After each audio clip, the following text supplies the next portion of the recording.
Yeah, shave this shit off my face. Oh, Angela, seriously? Why is my wife always farting? Always. Oh, you guys didn't hear that one. So, it's prominent, I guess.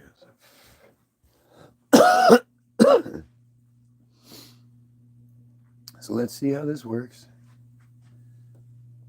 Are we going to... She got a thing in her hand? What the fuck? See if I'm going to be free to speak or censored to bejesus today. Oh.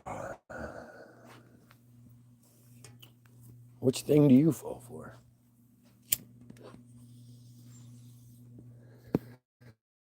We all fall for different things.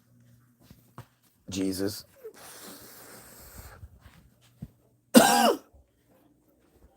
You got Elon Musk donating $75 million to the Trump campaign. What is Trump doing that costs $75 million? Where's the phone? Right there. That's weird because I didn't put it there. How'd it get there? Huh. Somebody must have been looking at something when they weren't supposed to, huh? Weird. Guess we'll never know, huh, guys?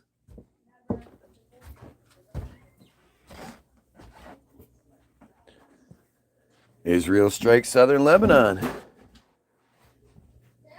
Yeah. Not really sure.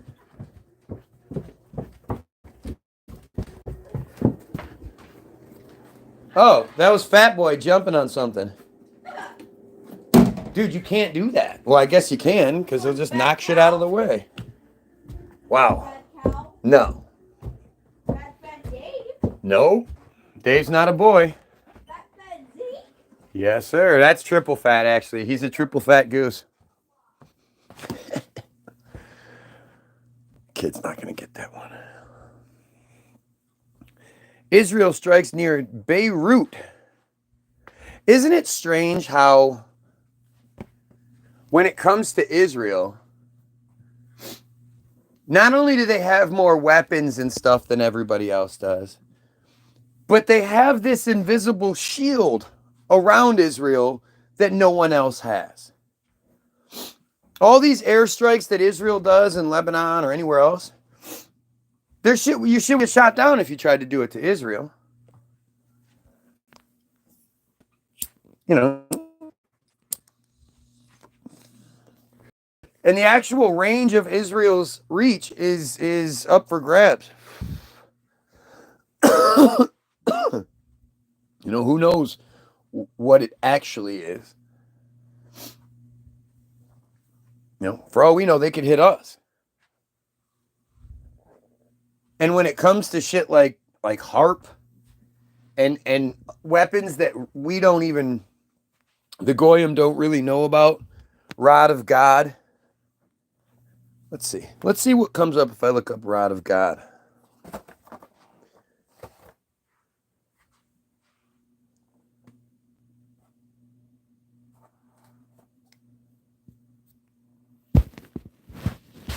The Rods from God is a theoretical space weapon that involves dropping tungsten rods from space onto a target on Earth. Kinetic bombardment. A kinetic bombardment or a kinetic orbital strike is a hypothetical act of attacking a planetary surface with an inert kinetic projectile from orbit, orbital bombardment, where the destructive power comes from the kinetic energy of the projectile impacting at very high speeds. The concept originated during the Cold War. So during the Cold War, they figured they could do that. But see, the thing is, this is where they kind of rely on our stupidity. Right? Because terminal velocity is achieved after a very short period. So, I mean, are they saying that the longer something falls, the more kinetic energy builds up? Because I would imagine if you dropped a tungsten rod from one of the highest flying planes we have, it might probably do the same thing, right? And to think they came up with this shit during the Cold War. So when during the Cold War is one thing, but it's a long time ago. Typical depictions of the tactic are of a satellite containing a magazine of tungsten rods and a directional thrust system. Do you understand how like of all the weapons and all the shit that they try to tell us that, you know, that exists, that even does exist? Bunker buster bombs and you know, self-guiding missiles and all that shit, right? This is the most basic. This seems like the most obvious. What, you know, if all you got to do is drop something, rod shaped something from a high, you know, high altitude, that seems like that's the easiest. That's the most basic technology. So that, I mean, barely technology.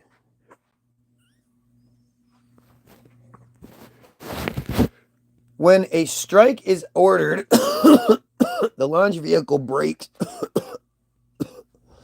one of the rods out of its orbit and into a suborbital trajectory that intersects the target. The rod would typically be shaped to minimize air resistance and thus maximum velocity upon impact. This is what, so it's we'll look it up after this, but this was used on China. You guys remember when the Chinese chemical plant blew up and there was actual video of it too? And it was like a day after the Chinese had switched over to the dinar, which was went from the petrodollar over to the dinar, which was the Libyan currency that was based in gold. This was what got Gaddafi killed, was he came up with the dinar to rival the petrodollar, and you know, and it was better. It was just a better thing. So China switched over, and that day the chemical plant was hit by the rod of God tech. And the next day China went back to normal, back on the petrodollar. Now maybe I'm wrong. We'll look it up. We'll see what we can find when it comes to that. Because I know I remember the story from when it first happened, because it was interesting to me and I looked into it.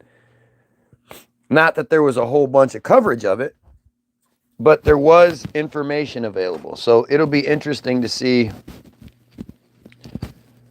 you know, see what exists after we do this. I want to do this first.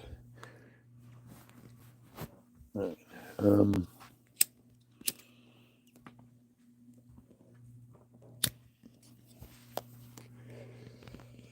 The kinetic bombardment has the advantage of being able to deliver projectiles from a very high angle at a very high speed, making them extremely difficult to defend against. In addition, projectiles would not require explosive warheads and, in the simplest designs, would consist entirely of solid metal rods, giving rise to the nickname Rods of God. Disadvantages include the technical difficulties of ensuring accuracy at the high costs of positioning ammunition and the high cost of positioning ammunition in orbit. Oh yeah. Yeah, that's going to be a big problem. It's not like we have supposedly have stuff already there, right? Nah. Real life concepts and theories. During the Korean and Vietnam Wars, there was limited use of the lazy dog bomb, a kinetic projectile shaped like a conventional bomb, but only about 1 3/4 inches long and 1/2 inch in diameter. A piece of sheet metal was folded to make the fins and welded to the rear of the projectile. These were dumped from aircraft onto enemy troops and had the same effect as machine gun fire, as a machine gun fired vertically. Have you ever heard of this?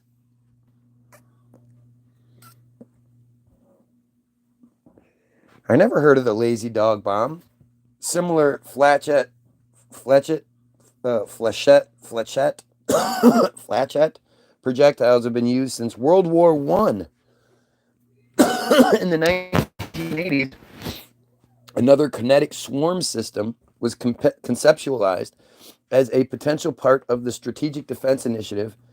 They're codenamed Brilliant Pebbles. Project Thor was an idea for a weapons system that launches telephone pole-sized kinetic projectiles made from tungsten from Earth's orbit to damage targets on the ground. Jerry Prunell created the concept while working in operations research at Boeing in the 1950s before becoming a science fiction.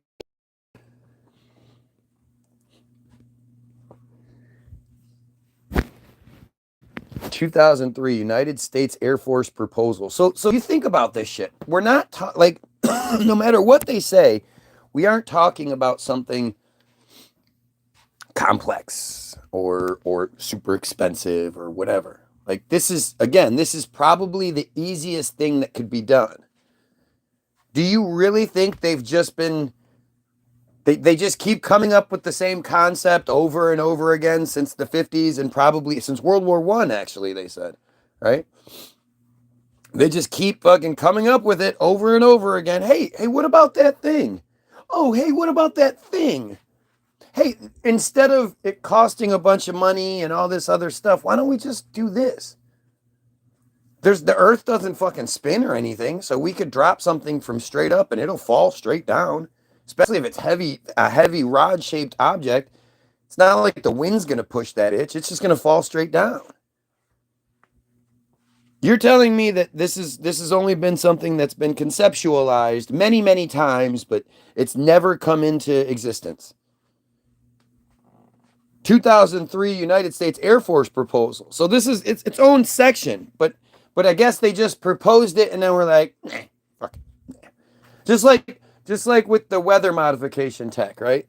How they, in the 50s, in 59, the government, along with Disney, the military along with Disney, put out Eyes to the Skies. It was a 3-part series talking about, or Eyes to Space.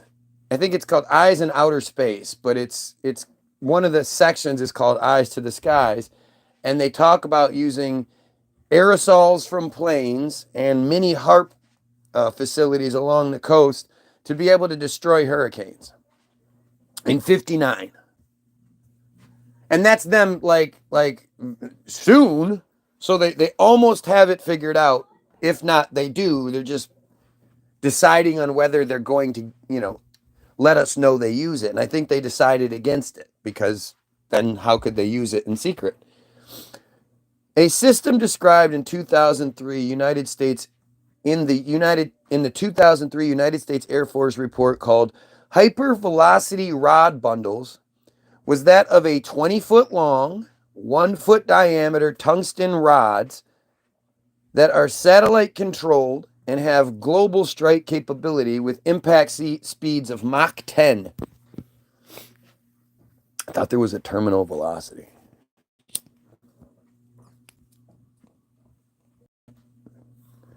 I thought at some point things didn't fall any faster.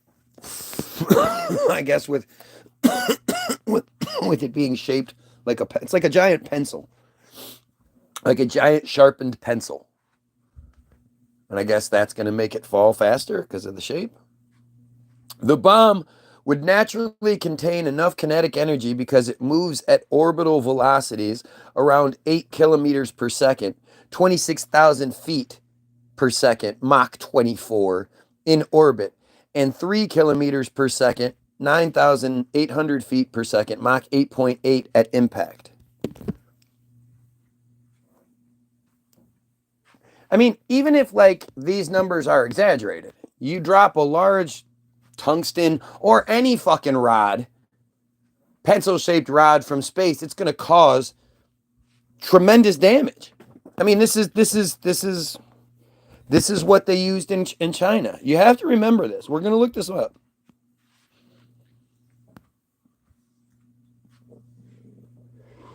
As the rod enters the Earth's atmosphere. Now, this is where the stupidity comes in, right? As the rod re-enters Earth's atmosphere, it would lose most of its velocity. So outside of the Earth's atmosphere, see, this is where their stupidity like overlaps itself, right? Because in order to account for why especially the 60s rockets, when they left the Earth's atmosphere, the Earth, the moon, all that didn't just zoom away at 67,000 miles per hour, because apparently the Earth moves at 67,000 miles per hour around the sun. They decided a couple years ago that the Earth's atmosphere actually stretches all the way around the moon. The Earth's atmosphere is much bigger. There's the direct atmosphere that we always knew of, but no, we theorized that there's more atmosphere that the moon is in. They had to change it. People like me are asking that simple question. 67,000 miles per hour, we don't have a rocket that can go that fast. As soon as the rockets would have left Earth's atmosphere, it would have been like, and the Earth would have been like, meow, 67,000 miles per hour. So somehow, if they drop the rocket from outside the Earth's atmosphere where there's very little gravity, it's going to go... I don't even like saying gravity. I feel stupid saying gravity. Gravity is not a thing. I just can't begin to express that gravity is not a thing. It's just stupid. The other day I was in the water with my kid, and I was holding him with one hand, lifting him up and down. He was sitting on my hand, and he weighs like 80 pounds or whatever, but it felt like nothing because we were in water. As soon as enough of his body got out of the water, it was too heavy to lift. But while he was in the water, there's no gravity. There's nothing pulling fucking things down. Ready? There's no gravity. See? Nothing's pulling my hair back down. Oh, it's static, magnetic, static, electricity. So static and magnetic, blah, blah, blah. That's more powerful than the thing that no... And the idea of gravity means gravity is the most intelligent, like sentient force in the world. It's alive. Gravity would have to be alive and be making choices. It would have to be like, okay, I'm still going to use enough strength to hold all this water to this spinning ball. But hey, those birds can fly. Oh, that little seed can fly in the wind right there. Yeah, for sure.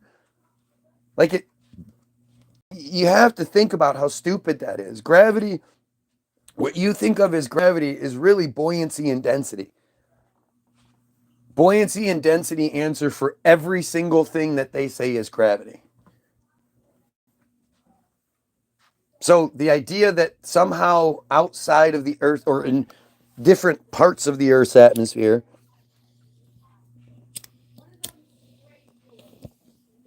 the gravity is less, so the thing goes super, super fast, and then it hits Earth's atmosphere and it slows down. Why not just take it up to the top where the atmosphere begins? And why would you even need to go that? If it's just stupid. It's just such stupid. It's such stupid nonsense to make anyone reading this be like, oh well, they probably don't have it then because it's this complicated. It's not fucking complicated. As the rod re-enters the Earth's atmosphere, it would lose most of its velocity, but the remaining energy would cause considerable damage. Some systems are quoted as having the yield of a small tactical nuclear bomb. These designs are envisioned as a bunker buster. As the name suggests, the bunker buster is powerful enough to destroy a nuclear bunker. With 6 to 8 satellites on a given orbit, a target could be hit within 12 to 15 minutes from any given time. less than half the time taken by an ICBM and without the launch warning. So then what would be the disadvantage of not having this system? Other than we don't actually have satellites. Like the thing is, this is that thing that Neil deGrasse Tyson, as much as I don't like that actor, he really changed my life and I didn't even realize it. You know, he was on the Joe Rogan show and Joe asked him what he does when people want to debate him on this. And he said, I don't debate people.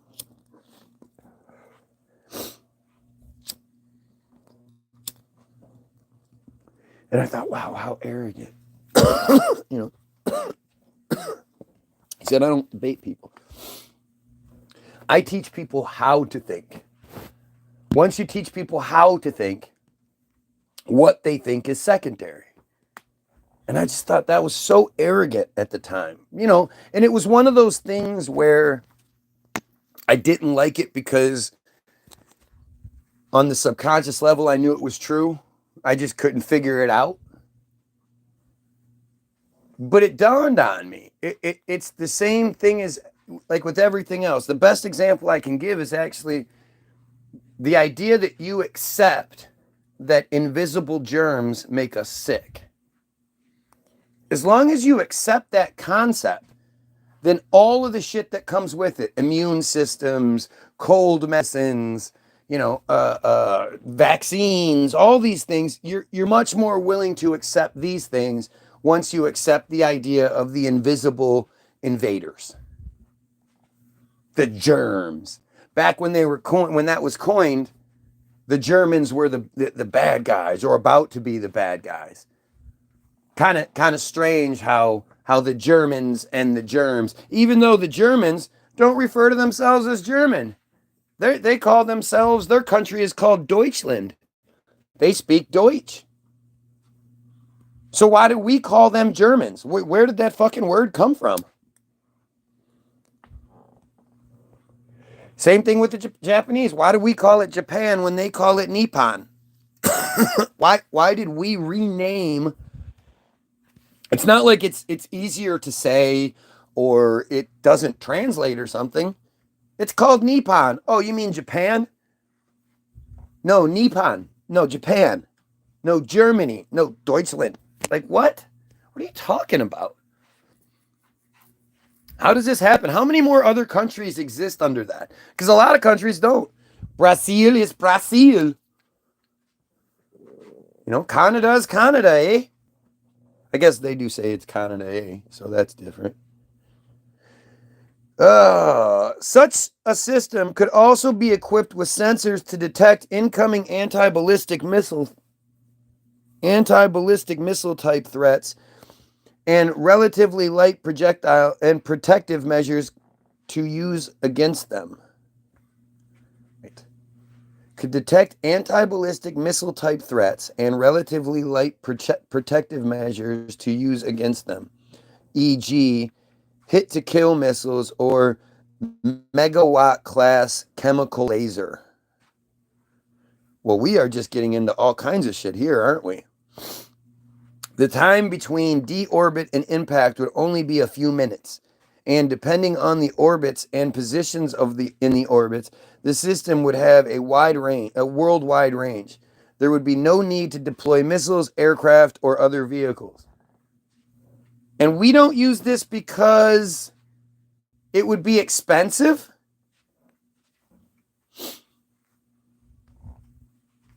Think about that. That's what they said. It's expensive.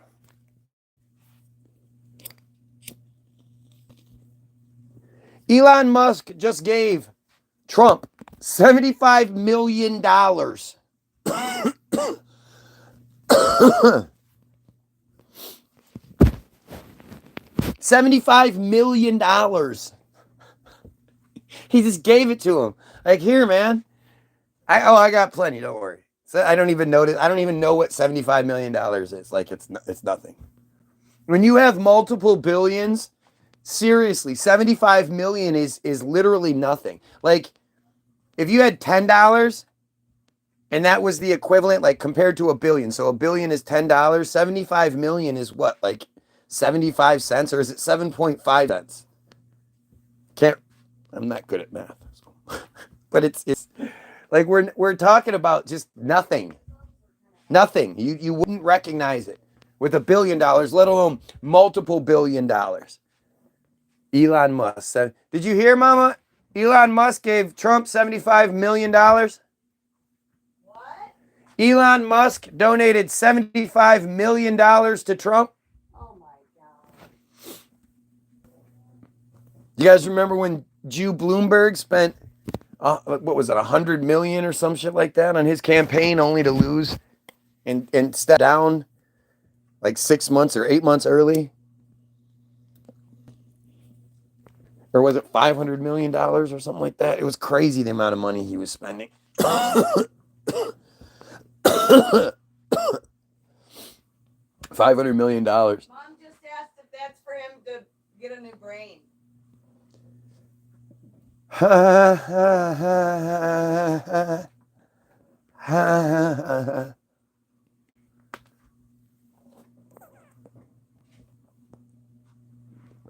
In the case of the system mentioned in the 2003 Air Force report above, a 6.1 by 0.3 meter, 20 foot by 1 foot tungsten cylinder impacting at Mach 10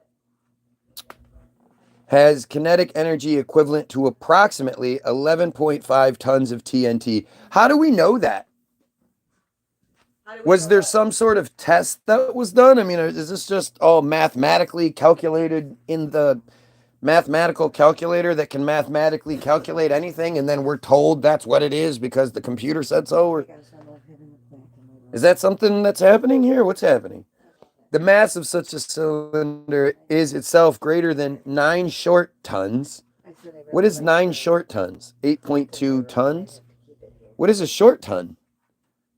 So the practical applications of such a system are limited to those situations where other characteristics provide a clear and decisive advantage. A conventional bomb warhead of similar weight to the tungsten rod delivered by conventional means provides similar destructive capability and is far more practical and less cost effective. How? I don't understand what is how it's more practical and less cost effective to have all the technology and everything needed to launch a bomb plane instead of just flying something over it and dropping a rod. How does that make more sense?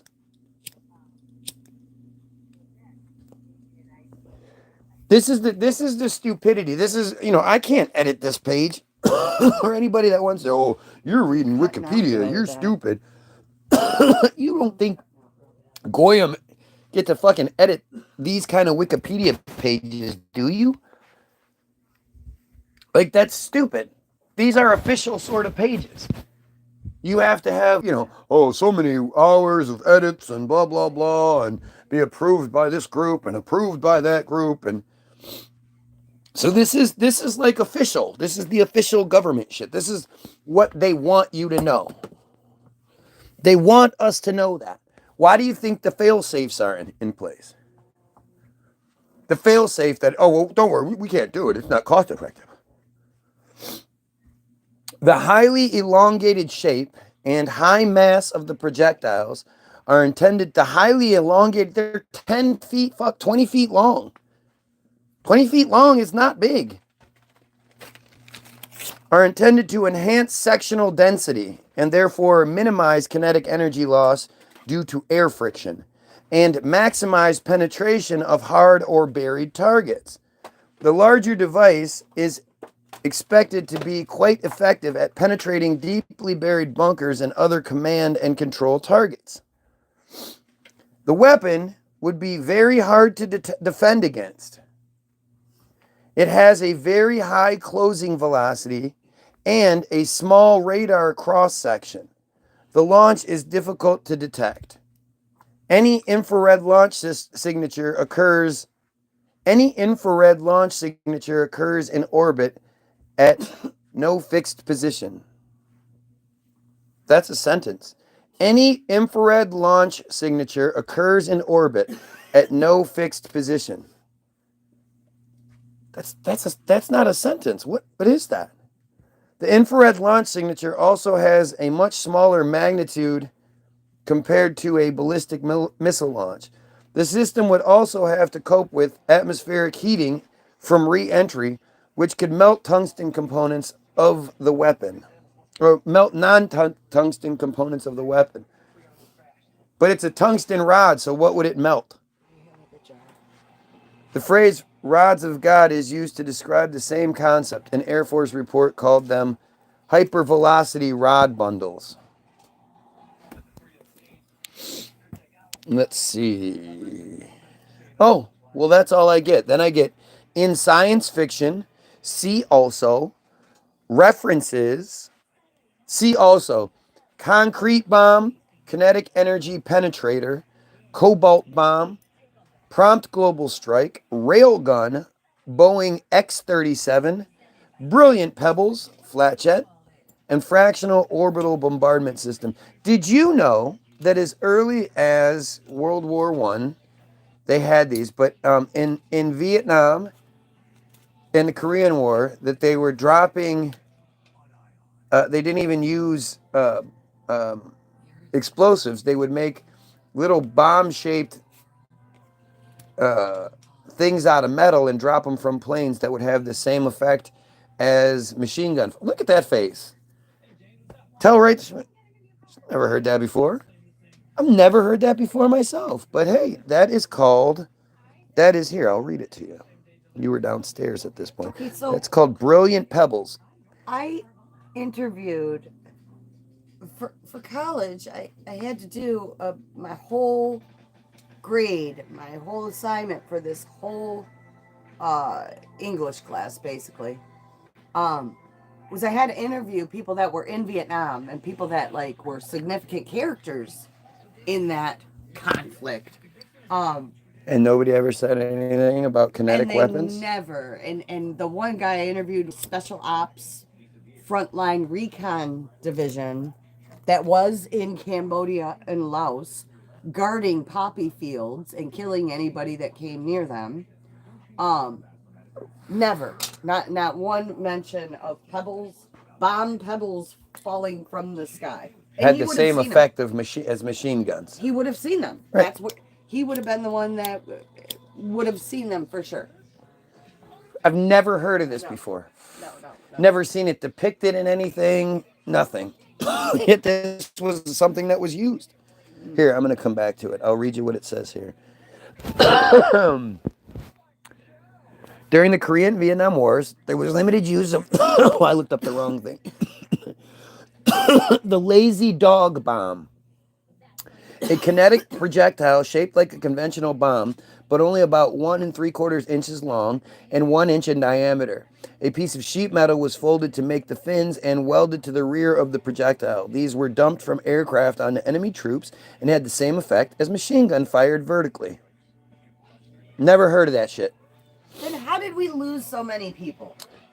The lazy dog, sometimes called the red dot bomb or yellow dog bomb. Gee, why were they called different things?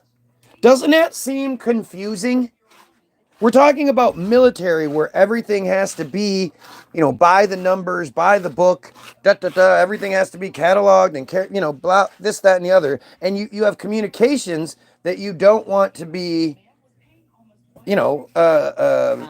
compromised or misconstrued or anything, especially when it comes to weaponry. If I was like, go get the spatula, but I really meant a knife, that wouldn't work out so well, would it? If I said, go get the bubonic spatula, and you were like, okay, and you came back with a knife, and I was like, okay, thank you. Like, how would that make sense? Go get the fufa spatula. Oh, the fufa spatula? You mean a fork? Yeah, I gotcha. Like, that's stupid. The lazy dog bomb, or the red dot bomb, or the yellow dog bomb. Makes total sense. It is a type of small, unguided kinetic projectile used by the Air Force. Unguided? Yeah. It measured about 1.75 inches in length, 0.5 inches in diameter, and weighed about 7.7 ounces. The weapons were designed to be dropped from an aircraft. They contained no explosive charge, but when dropped from very high altitude or from a fast flying aircraft, they may have a lot of kinetic energy, making them lethal and potentially able to penetrate soft cover such as jungle canopy. Of course, you drop a little fucking a 1 inch metal, it looks like that apparently. That shaped just like a bomb. You drop that from something that hits you in the head falling from the sky. That's gonna hurt like a motherfucker. I had a 7 pound bar fall from maybe a foot above my head and hit me in the head, and I've been compromised since. I can't imagine what it's like, what that would be. A fast moving aircraft opening up a hatch and all these little, that would just wreck everything. That would wreck everything. And that seems like that would be so much more effective. Not to mention, you wouldn't be scorching shit. You wouldn't be, there would be so much so much less environmental damage, which, land is what it's all about, right? So why would you want to blow up everything when you could just drop this shit down, come back through afterwards with your magnet, those trucks, like. But how many of our soldiers got killed by those? Because they're unguided. So how many of our people died? You're not understanding. So as you're flying this way, you open the hatch. They fall in the. They're not guided like guided missiles, right? But they fall straight down. So they know basically where they're going. And if it was in a place where we had none of our men stationed, and you just went and rained that shit on a town or something like that, you'd kill everybody. And then you come back to, when I used to do construction, we would put a magnet down all the time. So huh? The Viet Cong were shooting planes No, they down. weren't. So not even close. They weren't even close. They weren't shooting them down all the time. Some might have been shot down, but very, very few. And when you're talking about fast moving jets, they come in and they open that hatch, and those things. That could be accurate. Because you're going. I mean, you're a science person. You're know, going this way. You drop the thing, it's going to fall in the direction. It's not going to be like pinpoint accurate, no doubt. But if you're laying waste to a large area, that's going to be extremely effective.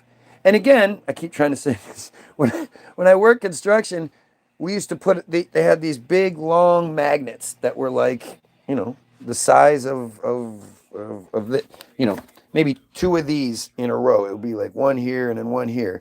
And you'd put that on the front of the forklift. The forklift would come and the forks would go in the top of it. And then it would roll around the entire area. And all the little nails and all the screws and everything metal would get stuck to it.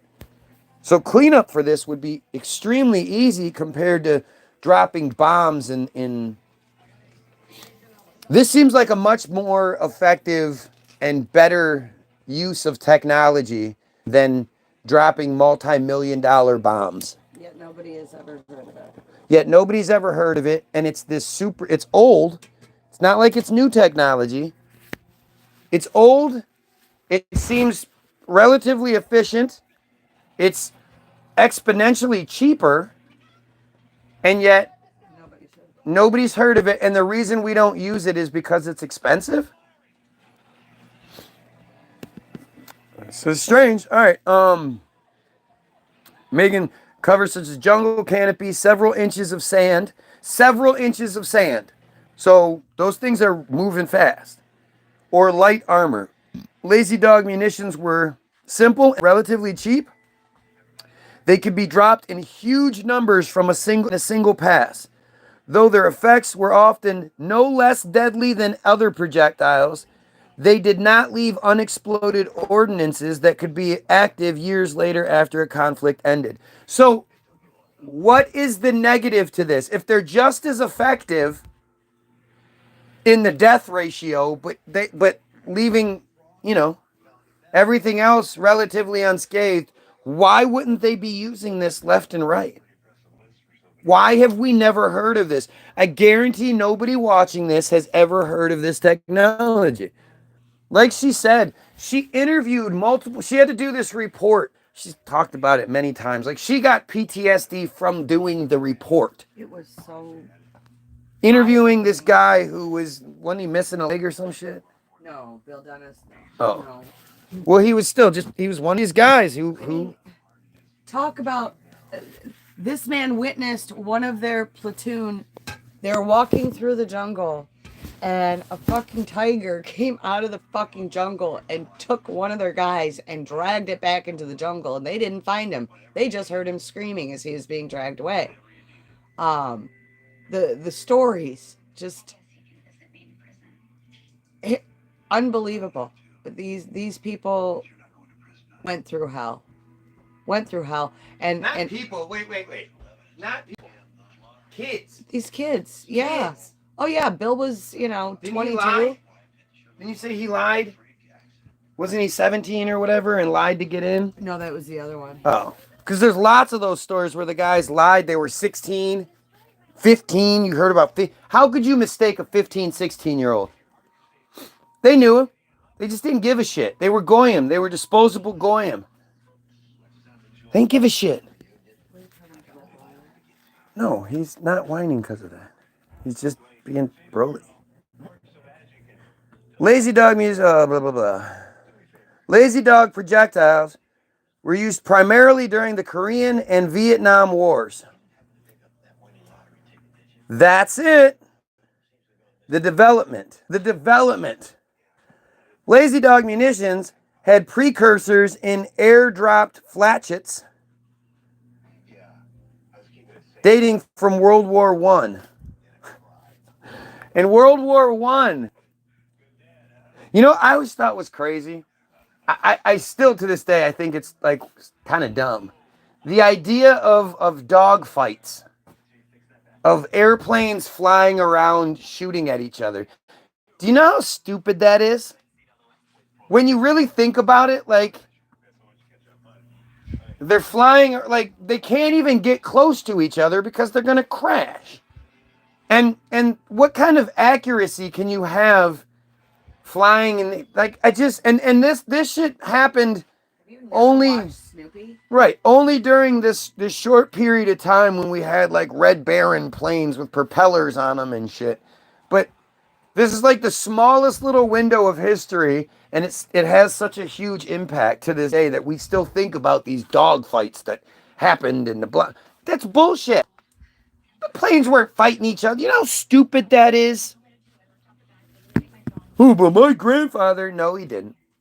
Lazy dog munitions had the precursors and air-dropped flatchets from World War I. These flatchets were used as anti-personnel weapons in Zeppelin raids carried out by the German Navy airship L4. So, because you got to remember, the Germans were the bad guys in World War I, too.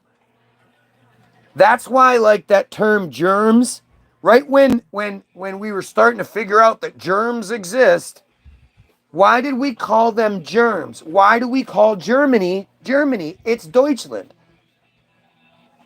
It's like, again, Nippon. The Japanese called their country Nippon.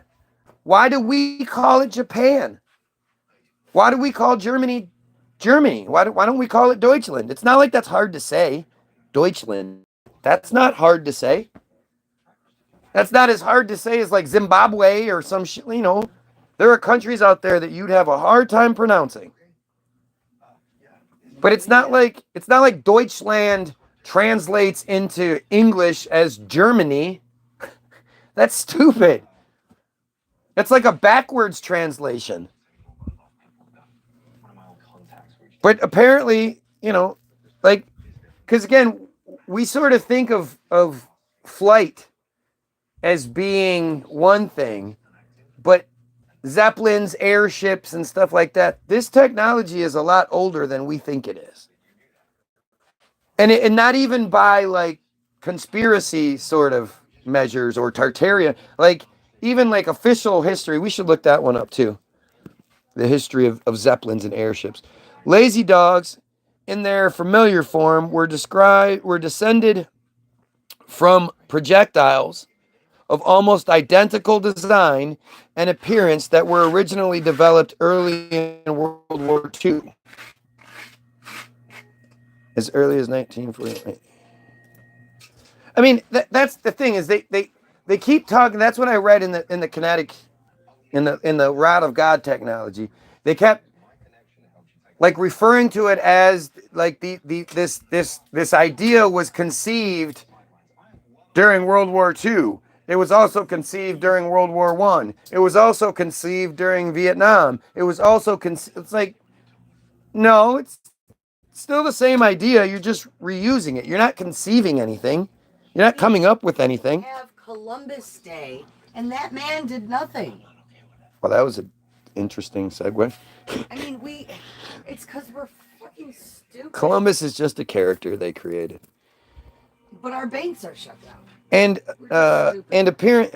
we're almost identical. The Korean War era and Vietnam era Lazy Dog was further developed and tested and deployed into the 50s and 60s. Again, never heard of it. Originally, an armament laboratory program codenamed Lazy Dog, the weapons development involved Delco Products Corporation, F&F Mold and Die Works Inc., Haynes Designed Products, and Master Vibrator Company of Dayton. You know what's great about all these companies? Not one is blue.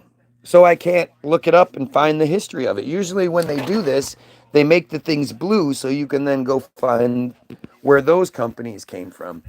Master Vibrator Company of Dayton. That says what? What's it say?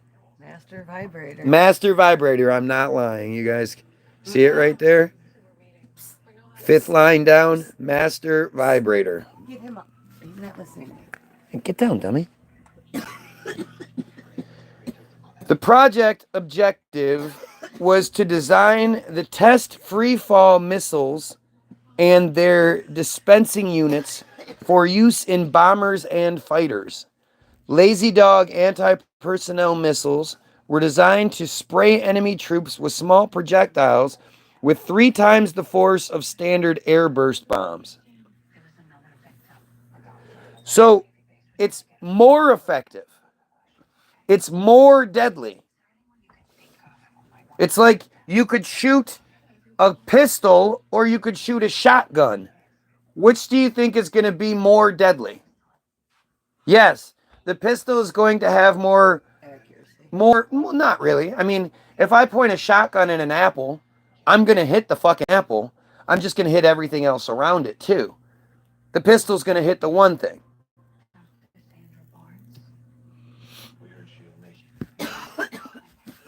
Again, the shotgun being much more effective. The armament laboratories worked with the flight test laboratory to conduct wind tunnel tests of a number of bomb shapes, which design studies indicated to be the most effective or efficient for storage and release from high-performance aircraft. Experimental Lazy Dog projectiles of various shapes and sizes were tested at Air Proving Grounds, Elgin Air Force Base, Florida, in late 1951 and early 52. An F-84 flying at 400 knots and 75 feet above the ground served as the test bed, while a Jeep and a B-24 were the targets. The result was 8 hits per square yard, approximately 9 hits per square meter. I mean, a square yard, so that's like 3 by 3, right? 3 by 3 foot, isn't it? Basically a yard. How many feet are in a yard? 3. 3. So a square yard would be a 3 by 3 foot square. 9. Huh? 9. Yes. Yes.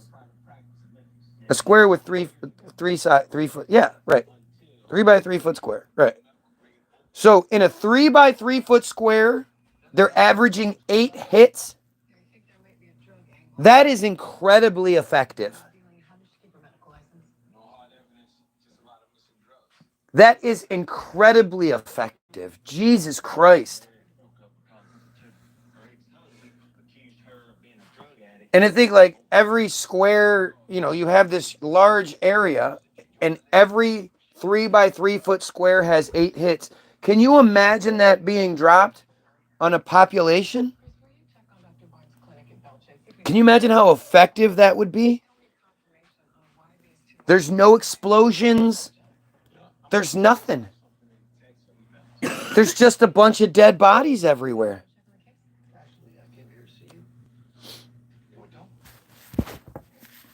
And like if they did that to like our house, if you drop that 3 by 3 foot, every 3 by 3 foot there was 8 hits, that would take our house down.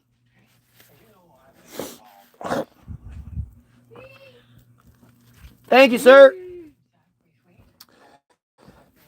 Test revealed shapes 2 and 5 to be the most efficient. Shape 5, an improved basic lazy bomb dog slug, had the force of a 50 caliber bullet and could penetrate 24 inches of packed sand. Holy shit. Packed sand, not just sand, but heavily packed sand. Like people like they make, bunkers out of, or like hurricane sandbags and shit like that. 2 feet worth of sand.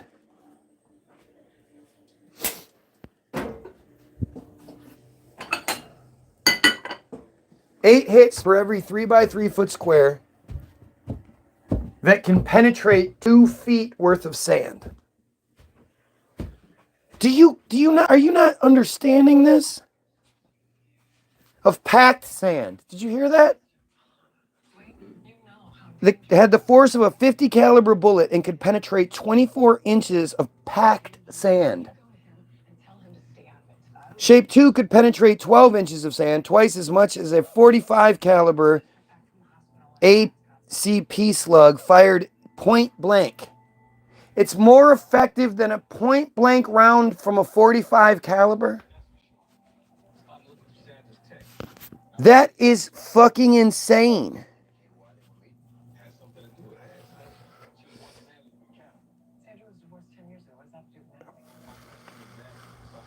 The Shape 2 was sent to the Far East Air Force for combat use by mid-1952. Why would they use the less effective one? If Shape 5 is better, why wouldn't they use Shape 5? FEAF immediately ordered 16,000 Lazy Dog weapon systems. That's the Far East Air Force. What is the Far East Air Force? Parents have a lot of reasons to worry. Water shouldn't be one of them. Brita Elite is certified to remove 99% of lead. Clearly, The Pacific Air Forces is a major command of the United States Air Force and is also the Air Component Command of the United States Indo-Pacific Command. PACAF, or PACAF, is headquartered at the Hakeem Air Force Base portion of the Joint Base Pearl Harbor, Hakeem, Hawaii, and is one of 2 U.S. Air Force Base major commands assigned outside the continental United States. The other being United States Air Forces in Europe, Air Forces Africa. What the fuck? Over the past 65 plus years, PACAF has been engaged in combat during the Korean, Vietnam Wars, and Operation Desert Storm, Southern Watch, North Watch, Enduring Freedom, and Iraqi Freedom.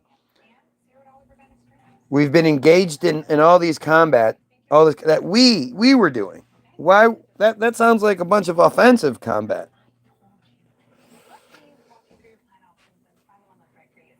So the beginnings of PACF can be traced back to June 1944 when Major General St. Clair Streets So there was a guy named Major General St. Clair Street. Shut the fuck up. St. Clair Street, known as Bill, born October 6th, 1893, died September 28th, 1970, was a United States Air Force Major General and writer who first organized and led the Strategic Air Command, SAC. Street, Streett, served as aide to Air Power Advocate General Billy Mitchell and was viewed by General of Air Force Henry H. Arnold as his own personal troubleshooter. Nickname, Bill. So, service branch. He served in the U.S. Army Reserve, the Aviation Section, U.S. Signal Corps, United States Army Air Service, United States Army Air Corps, United States Army Air Force, United States Air Force. Yeah. Yeah, they do that all the time, right? Don't guys jump from no, let me finish what I'm saying, god damn it. You don't even know what I'm trying to say. You're just shaking your head no and making dumb faces like you know you can read my fucking mind. It's like going from U of M to State. That's Then to Ohio State. right. That's kind of what I thought. But I'm stupid. And what? Yeah, he was in the Army and the Navy and the Air Force and the Marines. And It was from one faction against the fucking Marines because, they were making fun of they don't like each other. rivalry. And the last thing you want to do is be in a military bar, when they get all drunk. Because the fucking Marines love fucking with the Navy guys and they all pick on the Air Force. They all look at the Air Force like they're pussies because they fly planes. Flying planes is badass, but you're far away, you pussy. Unless you're a Marine that can fly planes, then you're the shit. Well, because, you can. You get shot down, you can be, I don't care how old he is. If I see that Marine tattoo on his arm, I'm not fighting him. Oh no, Josh looks old. You don't want to fuck with him. Bonjour. What's the topic today? Oh, are you really? Well, if you're a Mackenzie Wallace friend, then you're acknowledging that you are also more than likely a pedophile. At the very least, you're a pedophile supporter. So at least everybody knows and you've outed yourself. Or unaware that is what he is. And now you're bringing awareness to it so they can now act. No. You are. You're going to be associated. You could claim you were unaware, whatever, but you've already been here before, and I've already talked about it before. And you're saying it on purpose. You're saying it to have a purpose. And the purpose is to distract. They don't want us talking about this shit. If you go like about a year back in the videos, you can see his penis. Well, it's a little tiny. A year back? Oh no, maybe it was 2 years. Oh no, that was 2020, wasn't it? That was 4 years. You're insane. That was like 8 years ago. No. Cock and balls, we were up here. It was, no. during COVID. Yeah. Jeremy was still around. No. Yeah. God, you're... No. She's 50. Jeremy was She's still 50. around during then. Please. This isn't the time to question me on stuff. Like, you're usually right, and I give it to you, but not when it comes to this. But the thing is, like I say, what they're trying to do is to keep us from really going into it. And they hope that I focus in on their make-believe characters. Mackenzie Wallace, the pedophile, you should focus on that. The only reason I give it the focus I do is to point it out. Because people need to understand. There are people that will watch this and wonder if they read the comment why didn't I respond to that comment. And you have to understand that, like, you can't be afraid of these fuckers. You have to call these fuckers out for what they are. They're pedophiles. They're Israeli pedophiles. And you either support them or you want them to be removed. And I'm on the removal side. So this guy, years of service from 1910 to 1952. He's a major general. He commanded the 11th Bombardment Group, the 3rd Air Force, the 2nd Air Force, the 13th Air Force, the Continental Air Forces, and the Strategic Air Command. He was in both World War I and World War II. He has the Distinguished Flying Cross, the Mackay Trophy, Distinguished Service Medal, Legion of Merit, and Purple Heart. Do you understand how stupid all of those things are? Trophies and medals and shit. Those things are so...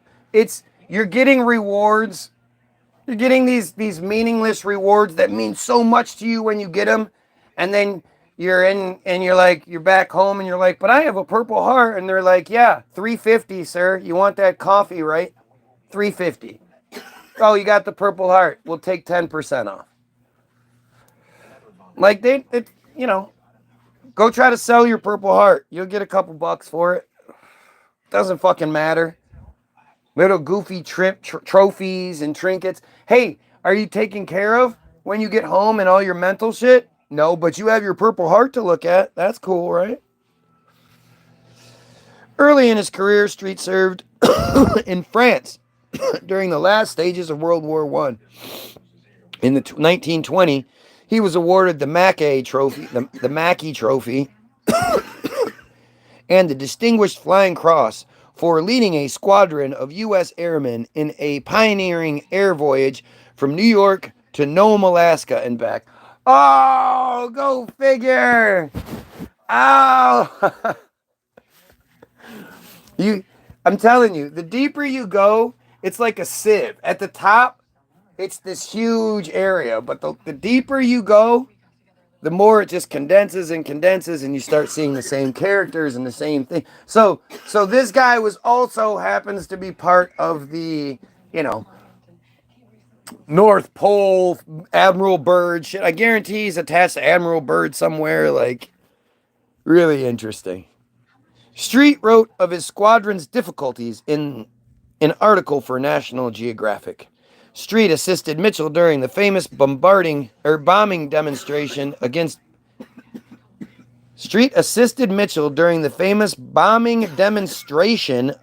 battleships.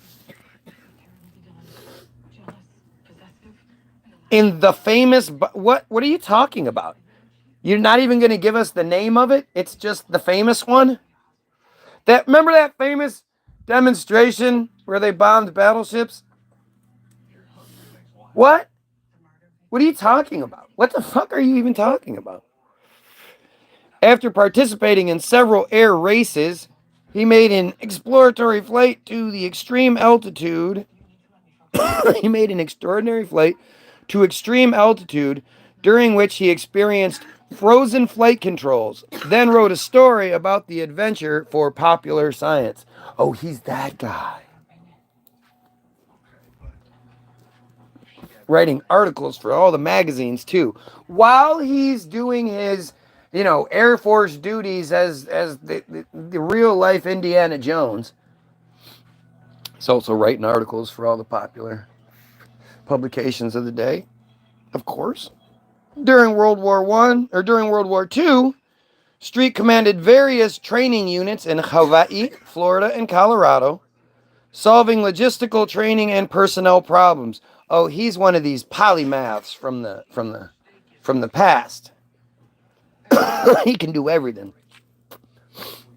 100 years earlier, he would have been an architect, painter, doctor, lawyer, politician, strongman, actor. In Washington, D.C., he led a theater group of the Operations Division in the Office of the Chief of Staff, where he expressed grave misgivings about the role of General Douglas MacArthur in the Pacific War, Some 2 years later, Street was sent to the Southwest Pacific area to work under MacArthur, commanding the 13th Air Force during its first offensive drive. Are we saying, like, I don't know. when you say a theater group, why is war? Why does war have so many similarities to Hollywood in that regard? You know, you always hear you always hear the news when they're talking about like shooters and shit. They always refer to them as actors. They are actors in this shooting. Why are our military, like when they talk about deployments and shit, they're called theater campaigns? That just seems like in a world where we have multiple words for the same thing, why don't we have separate words for different things? Why and they're so drastically different. I'm gonna go, at least in theory, I'm gonna go to a fake depiction of life and be entertained in one way or another for the next few hours, or I'm gonna, at least from our perspective, I'm gonna believe this other narrative that I'm given. Like, it's all narratives, right? Kind of strange. With victory certain, Street returned to the United States to organize for the Arnold the Content. Arnold, like, this wording is just stupid. To organize for Arnold the Continental Air Force. Arnold the Continental Air Force, ACF. To organize for Arnold the Continental Air Forces? What? Is this one of those ChatGPT mistakes that shouldn't be here, but it is? What can you read this, the top of this, from this paragraph down? Tell me what it says. 'Cause I think I'm just missing something. Hey, look who's learning. The one that says with victory. Yes. With victory certain, Street returned to the United States to organize for Arnold the Continental Air Forces. Wait. Then To organize for Arnold the Continental Air Forces. What the fuck does that mean? I don't know. It's a business or company or something. But that's not even but there would be a comma or something for Arnold. What is Arnold? Or it would be like, what is Arnold the Continental Air Forces? I don't know. I don't know. This is one of those little hiccups that I either I'm just misunderstanding what's being said here, and I don't know what Arnold the Continental Air Forces is, or the narrative's fucked up here. The robot, the system that makes this, fucked up somehow. Because this shouldn't be this way. But since this is only for the random person who's going to do the book report and happen upon this guy, the high school student who's not going to really matter, it doesn't much matter. They're not expecting some adult like me to come looking at this stuff with my adult eyes, without I'm doing this by choice. I'm not being forced to do this to get paid. When kids' paychecks are their report cards, and if they have a bad report card, they get invicted instead of evicted. They get grounded. They lose things. So it behooves them to regurgitate whatever they're supposed to, without question, without deviation, nothing. But when you come back to it as an adult, and you, especially a skeptical adult, you see things differently. He was to organize for Arnold the Continental Air Forces, and then to expand its operation across the country. I still don't understand what the fuck that means. I can't even think of like what may be supposed to be here because there's that capital, because Arnold is capitalized. Is he supposed to be arming the Continental Air Forces or something? Like, what is it supposed to say? Street retained command when the CAF turned into the SAC and continued to experience friction with MacArthur. After retiring from the United States Air Forces United States Air Force in 1952, Street was named to the Sarnoff Commission, a presidential formation tasked with trimming unnecessary military spending. Early career. Early career, not early life. Usually this says early life. But I guess early career because he's a creation. Maybe that's what it is, because his whole existence is a career. I don't know. St. Clair Street. His name is St. Clair Street. Was born on October 6th, 1893 in what? I was thinking he was probably at least from like Michigan or maybe Ohio, and that's why. Was born in Washington, D.C. The first child of Shadrach. Is that how you say that? Shadrach. Shadrach. Yeah. Shadrach Watkins Street and his wife, the former Lydia Ann Coggins. Street was named for his grandfather, Dr. St. Clair Street of Maryland. Well, I should have known that. Right? Should have absolutely. Because, the thing is, I've probably met, I don't know, 5 or maybe 6 St. Clairs in my life. And, yeah, I guess that makes sense. And the thing is, I've done mortgages and I've done all kinds of stuff where I was actually talking with old people, So in my life, and my wife, let's bring my wife in here, who was a much better loan officer than I was and was in many more homes than I was. Hey, sweet, how many St. Clairs have you met in your life?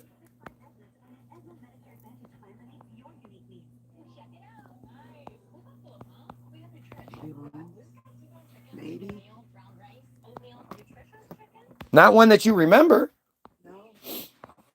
So it's maybe one, but can't. I might be just thinking of the Criminal Minds episode with the arsonist St. Clair. I don't know. Oh no, it's a Hawaii Five-0, I think. Yeah, I don't pay attention. I don't know. It's kind of like good old Grafton Thomas or Michael Jackson Bellianos.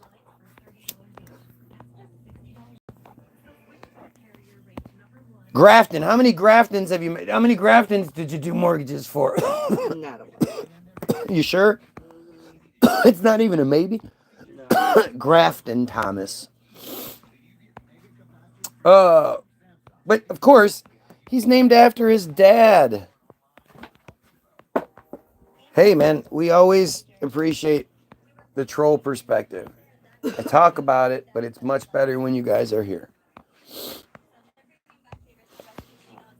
So he was named after his grandfather, Dr. St. Clair Street. So in 1893, he's born. His grandfather had to be born early 1800s, right? Maybe even late 1700s. Where do you think he got his doctorate from? What do you think he was a doctor of in the 1800s? How do people get to be doctors? Well, they went to the university, right? Who built the university? What were they using? Like, where did the books and all that? And just when you start to think about what we're talking about and who we're talking about, because these are the donkey people, right? Riding around on donkeys everywhere and dirt roads and You know, going to the beach in full dress, going in the water in fucking heavy ass wool, cotton, fucking, yeah. Scared of the sun, walking around in hats and umbrellas and, come on. Doctor of Witchcraft. Yeah, that's a thing. Street with St. Clair is a family name originating from the mid 18th century when a Martha St. Clair married a John Street in Maryland.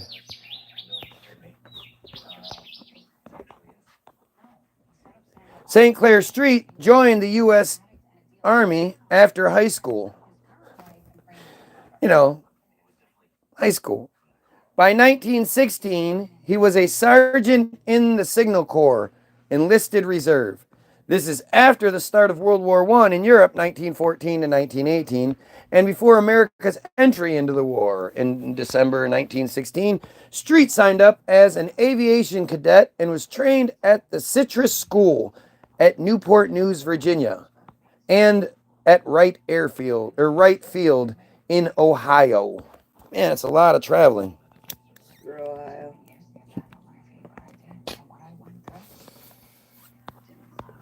Ohio.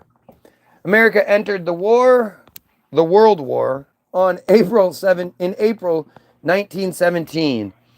On September 27th, 1917, St. Clair Street was commissioned a second lieutenant in the Signal Officers Reserve Corps. In December 1917, Street was posted to Issoudun, France, as an air training instructor.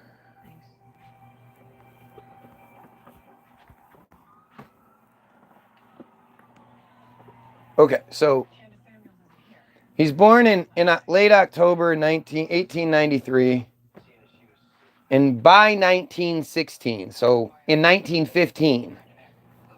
So at 18 years old, he's a sergeant. And within a year, he's been sent to be in December of 16. So wait. By 16, he was a sergeant in the Signal Corps. And then in December, he signed up as an aviation cadet and was trained. And in less than a year, because on September 27th of 17, he signed up in December of 16. In less than a year, he's commissioned a second lieutenant in the Officers Reserve. Oh, okay. No, I misread that. So in December, so a year later, I'm sorry, I misread that. I misread that. It's not less than a year. It's exactly a year. My bad. As exactly a year, he is no. If it's 2000, if it's 1915. Oh yeah, you're right. I added 5, not 7. My bad. No, if he's born in late 93, you could say it's 94, but 93, that's 7 plus 15 is 22. So 22, 20, 21. He's still young. So, but you're right. You are right. I did my math wrong. I already said I wasn't good at math. But these are these time frames by which he's just, it's like boom, boom. He's getting moved. He's then positioned as an instructor by 17.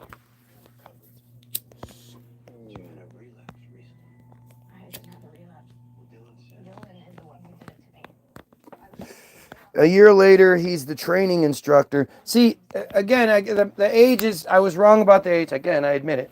Wrong about the age. But the way this progresses, you know, he is just so good at flying that within a year, exactly a year, he's moved over to Europe, moved over to France to be the air training instructor. The majority of the United States Army troops and pilots would arrive later in 1918.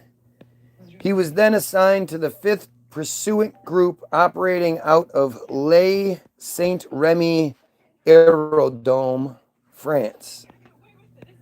Les Saint Remy Aerodrome, France. Aerodrome. It's weird. Why would it be called Aerodrome?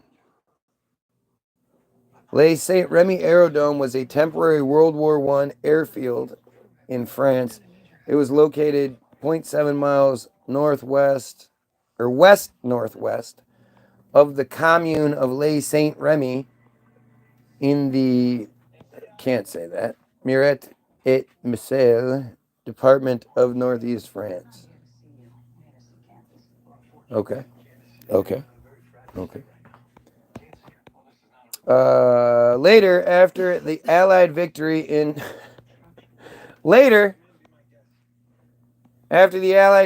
in November of 18. Well, that's short. So we got there. All the pilots and shit got there later in 18, it said, and then by November, that shit was over.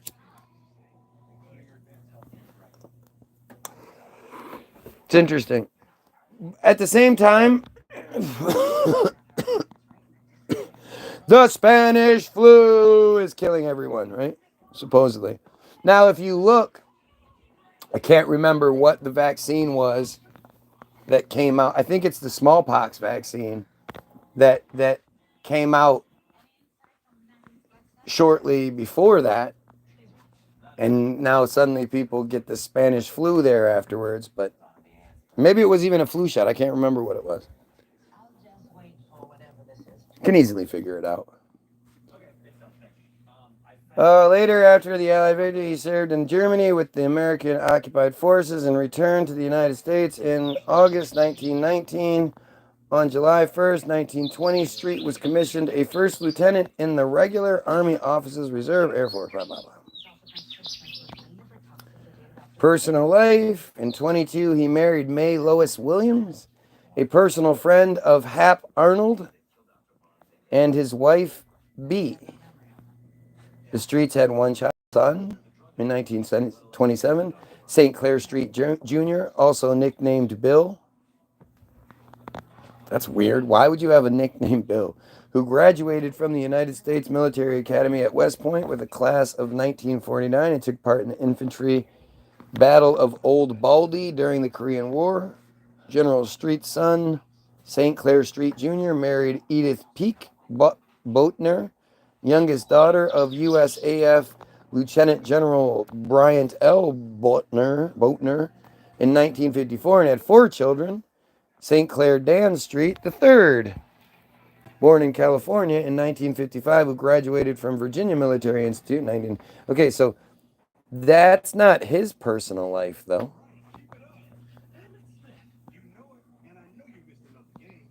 That's really weird. So, this is what I always tell you that they do, right? They give you a whole shit ton of details, right? So I'll just keep going.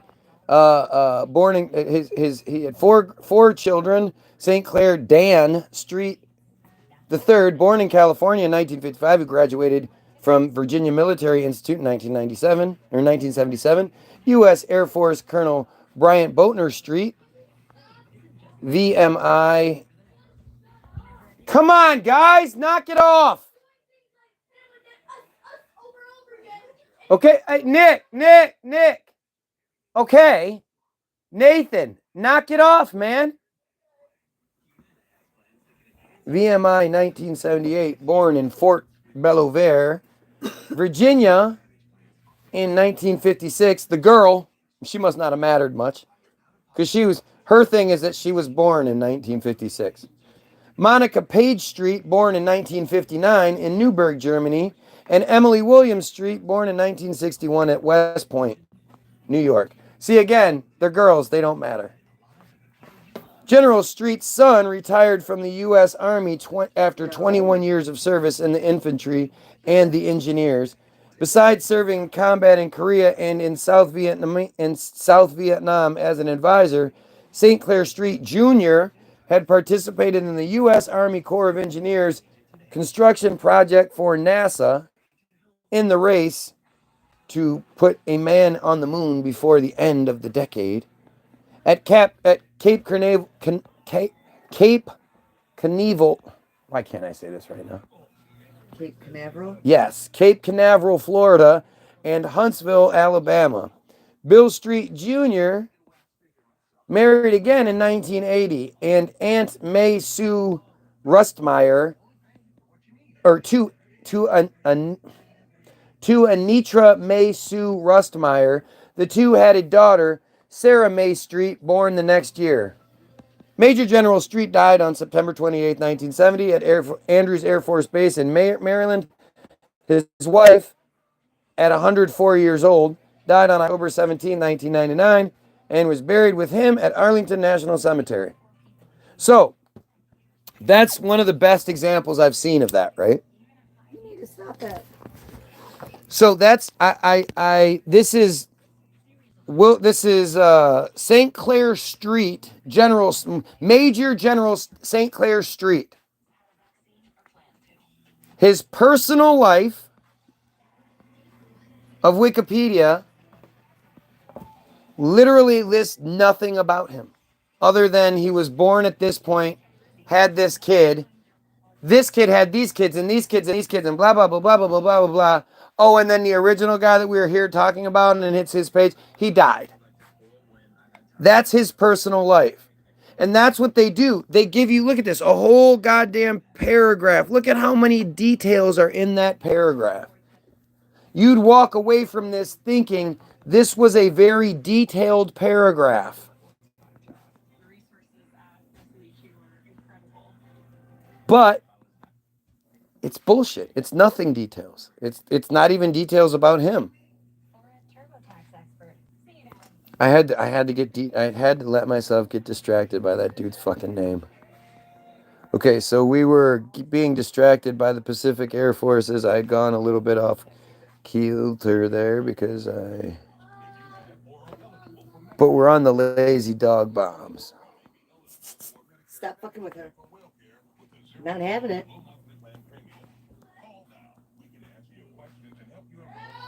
What? Huge black spider.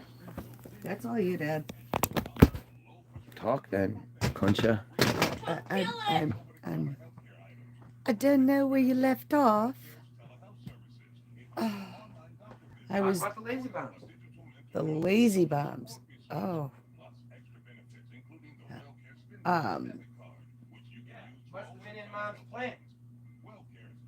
No. No, there were no. The lazy bombs. Okay, so I'm sorry, I was in a completely different mode. I was sharing vacation pictures with the family who've been asking for them.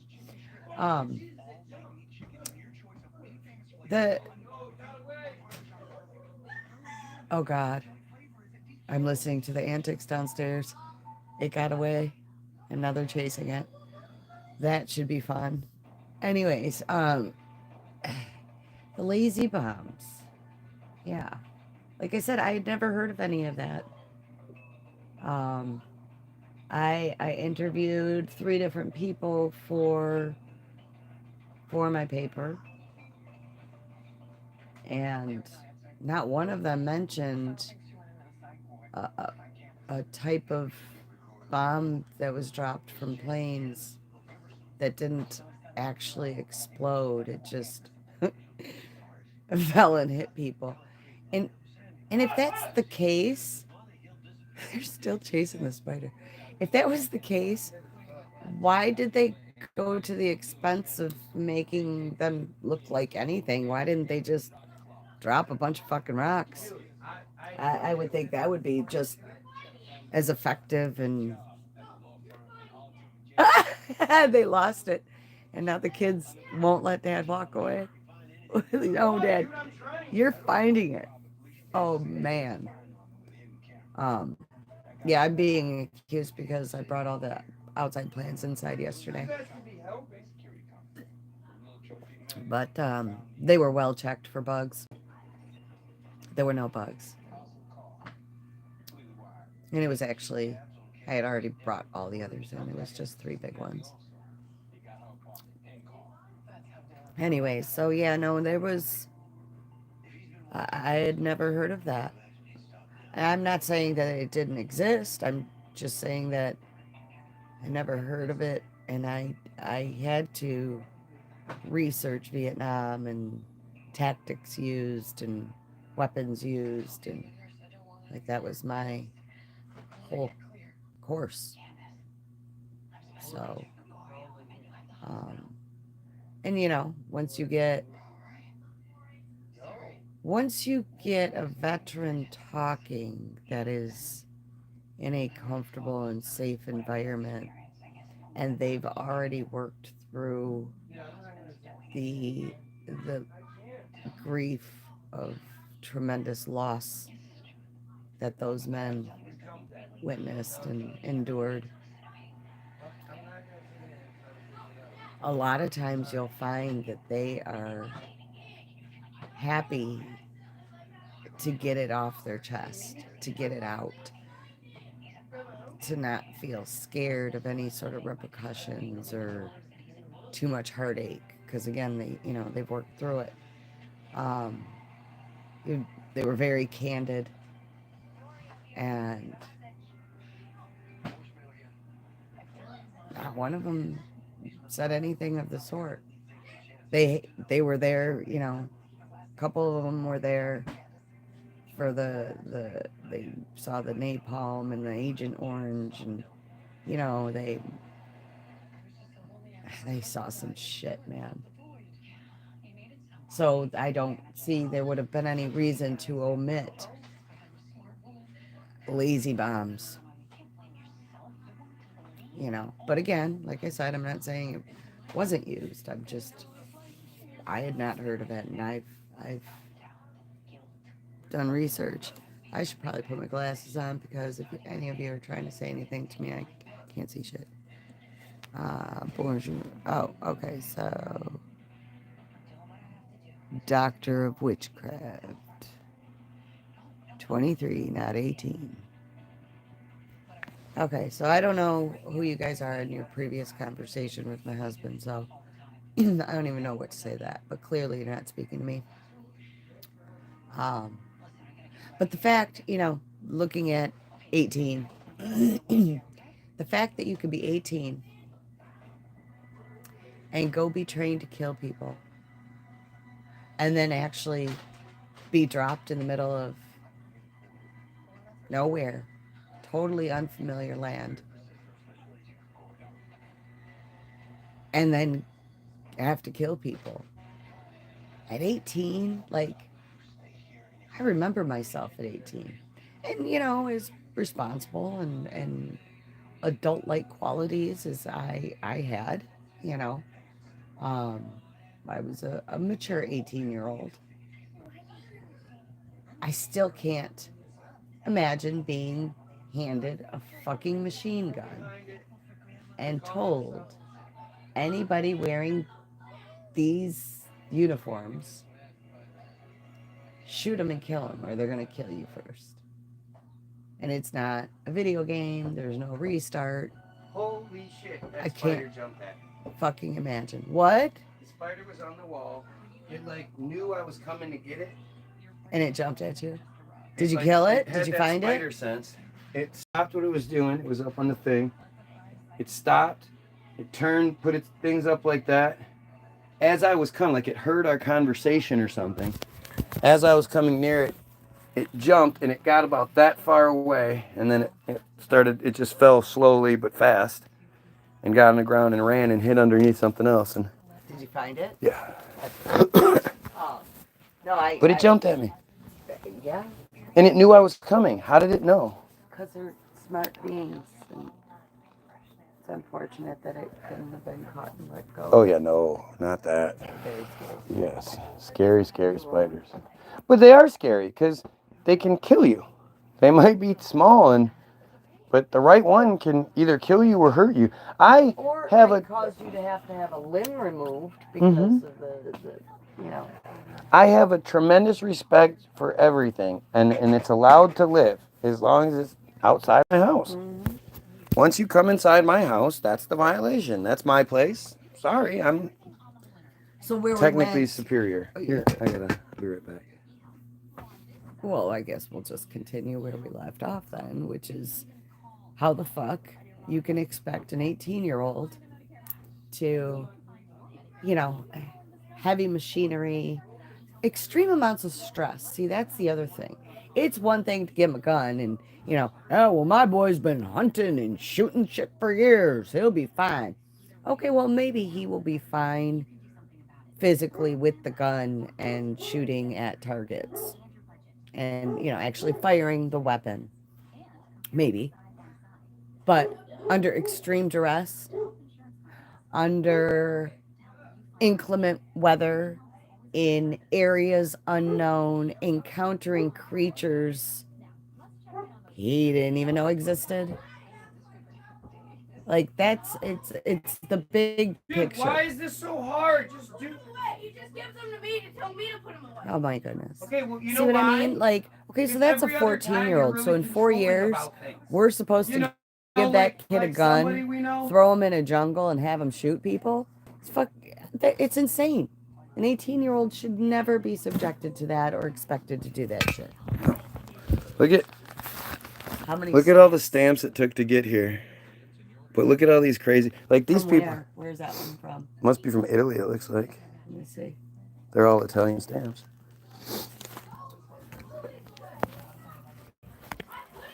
Hey guys, this really shouldn't be this big a deal. He's not doing anything. He grabbed Okay, them.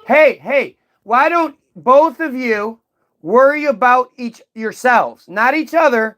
Worry about what you're doing. So you wait, stop. Nick put stuff away and Nathan put stuff away, and either one doesn't worry about the other one. How about that?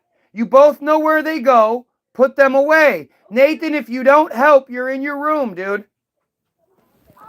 Specifically from Milano, Italy. Milano. Look at the writing. That's cool. Way he writes. Looks Italian.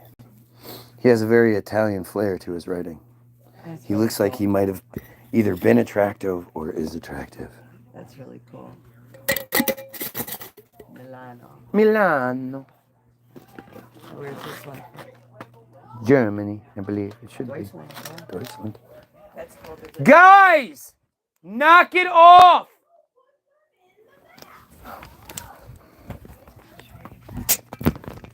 Oh my goodness. Brothers. Brotherly love. Okay. This is what you have when they're 2 years apart.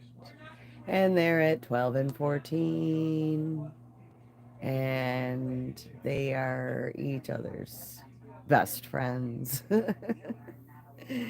Oh my goodness. It's such a love-hate relationship. And I remember those days. My brother and I were 3 years apart. Are 3 years apart. And, a boy-girl dynamic for siblings is most definitely a different one than a boy-boy dynamic or a girl-girl dynamic. There's no question. It's a lot more balanced. But it's still, it's difficult, learning to coexist with another human being is hard, and then what do? We grow up and get married, and those people we're not even related to. We choose them, so there's that difference, but yeah, that's it's a difficult time. Oh my God! Remember the last part? The part where we're not supposed to He walks away and it gets all calm and peaceful, and then he walks away, and then they start back up as soon as they hear Dad get up the stairs. Oh, I should go hit them. Oh yes, That's the solution. I should go hit them. That's what you guys think. I was talking to an That's a 8-year-old. beautiful feeling. I can't actually come up with anything to go with either with or against what you're saying. So let's talk about your feeling. I was talking to this 8-year-old little boy yesterday in line, and his family's from Indiana, and he was talking about, oh shit, it made me lose my point because all I can see is your right now. God damn it. What were we talking about? Vietnam and No. The little boy was. I know, but that's what you. Little boy in line talking about. It had something to do with the boys fighting. Oh, his brothers getting hit. Oh, that's it, spanking. So we were in line, and he was said something about one of the kids was doing. You Something. see why I do the live, right? Well, I'm just trying to remember where my train of thought and how it happened because. But anyways, She's a great co-host. said something. Oh, because the other little, so there were 2 little 8-year-old boys, and the one had his mom there, and we were talking. So, some discipline came up some kind of way, and said something about spanking, and the one little boy from Indiana says to me, "Yeah, Dad doesn't spank us. He sits us down and he talks to us."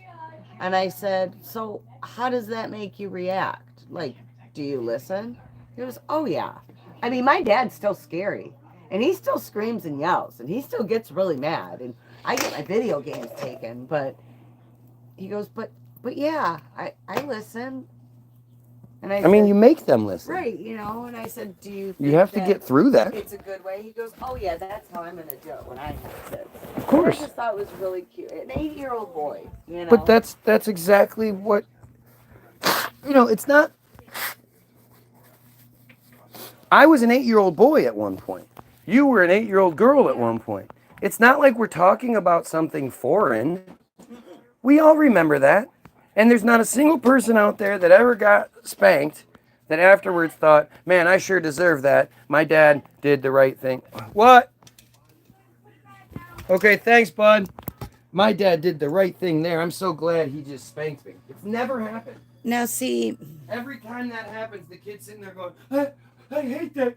Like, I'm never going to do that to my kid. I hate you so much. That's what they think. And then you be all weird and come hug them, and that's just so fucked up. it's a very, it's a very confusing thing.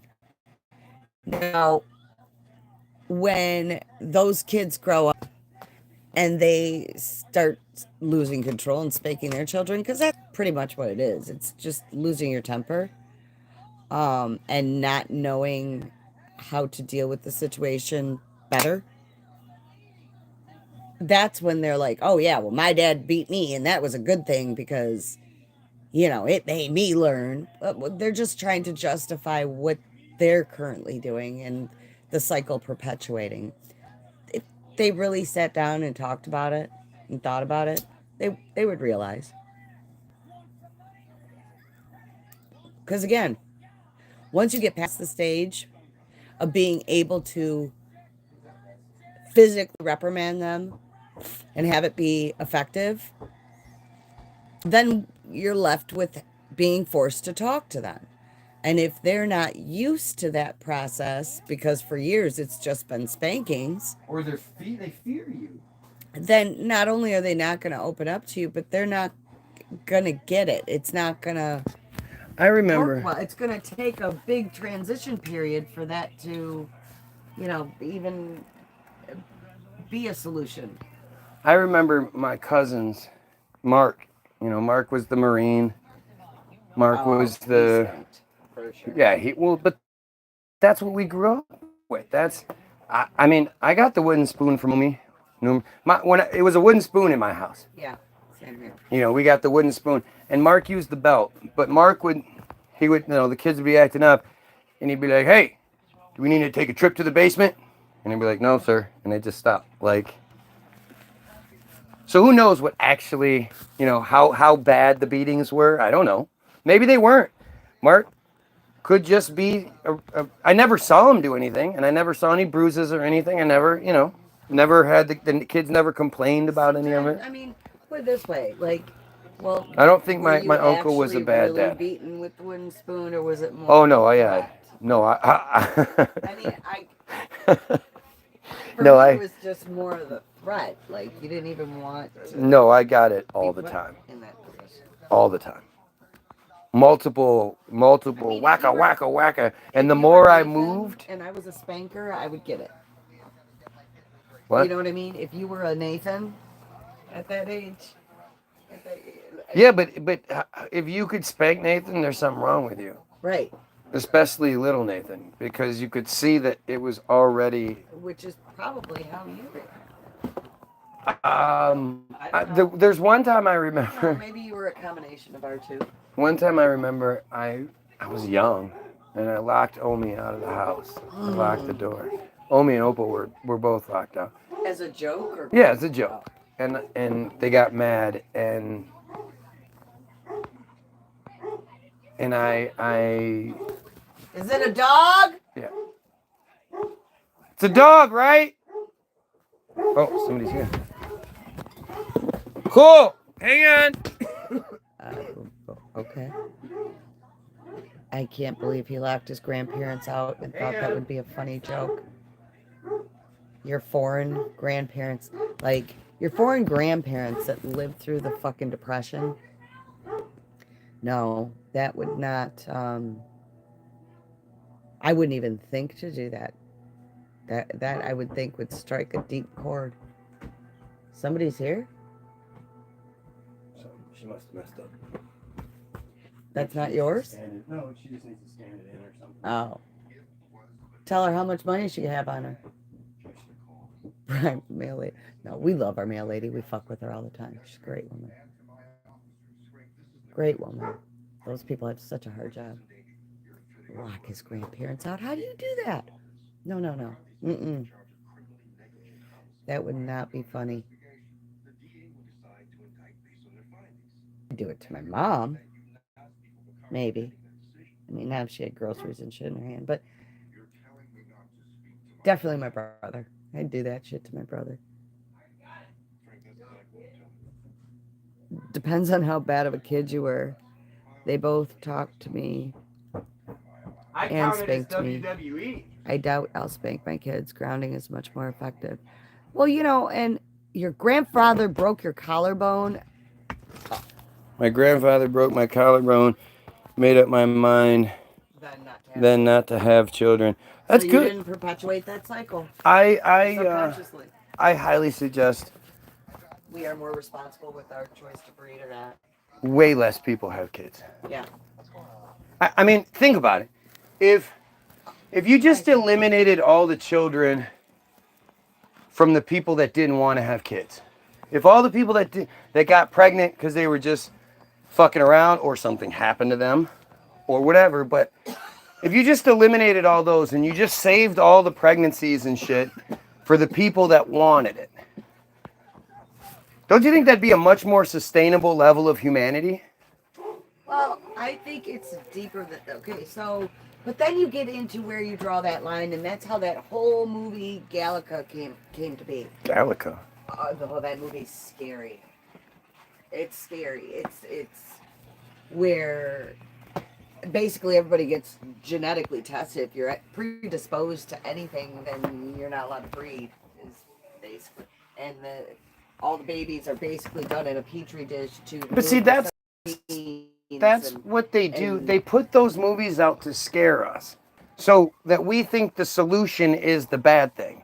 Well, But no, I'm saying that it shows that line because what I was.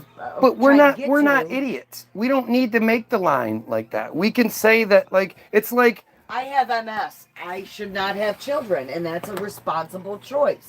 absolutely. Or everybody in my family suffers from this congenital heart disease.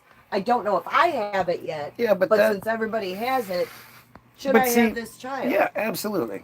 If what and even MS to a degree, I mean, if somebody can still live a decent life and they're compromised, that's one thing.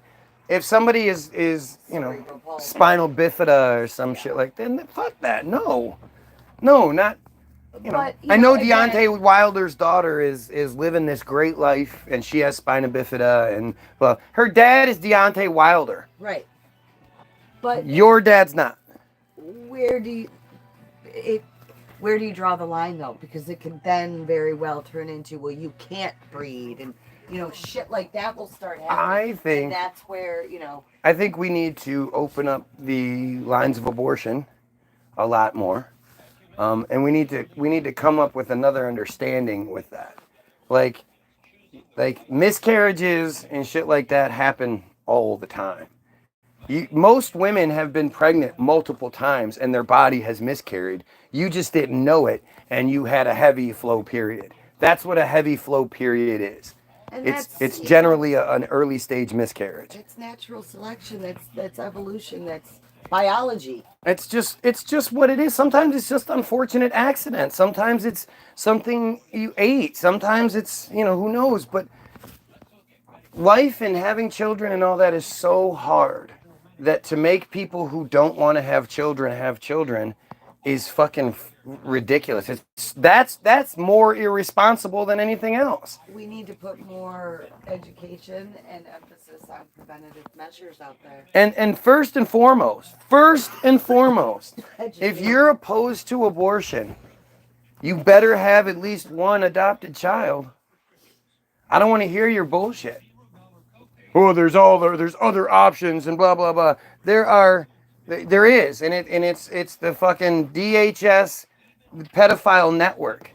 There's a guy on CPS and all. Yeah, there's a guy on YouTube called James Freeman who is a First Amendment auditor who just happened to sort of stumble into the fact that the DHS that 86% of the missing children.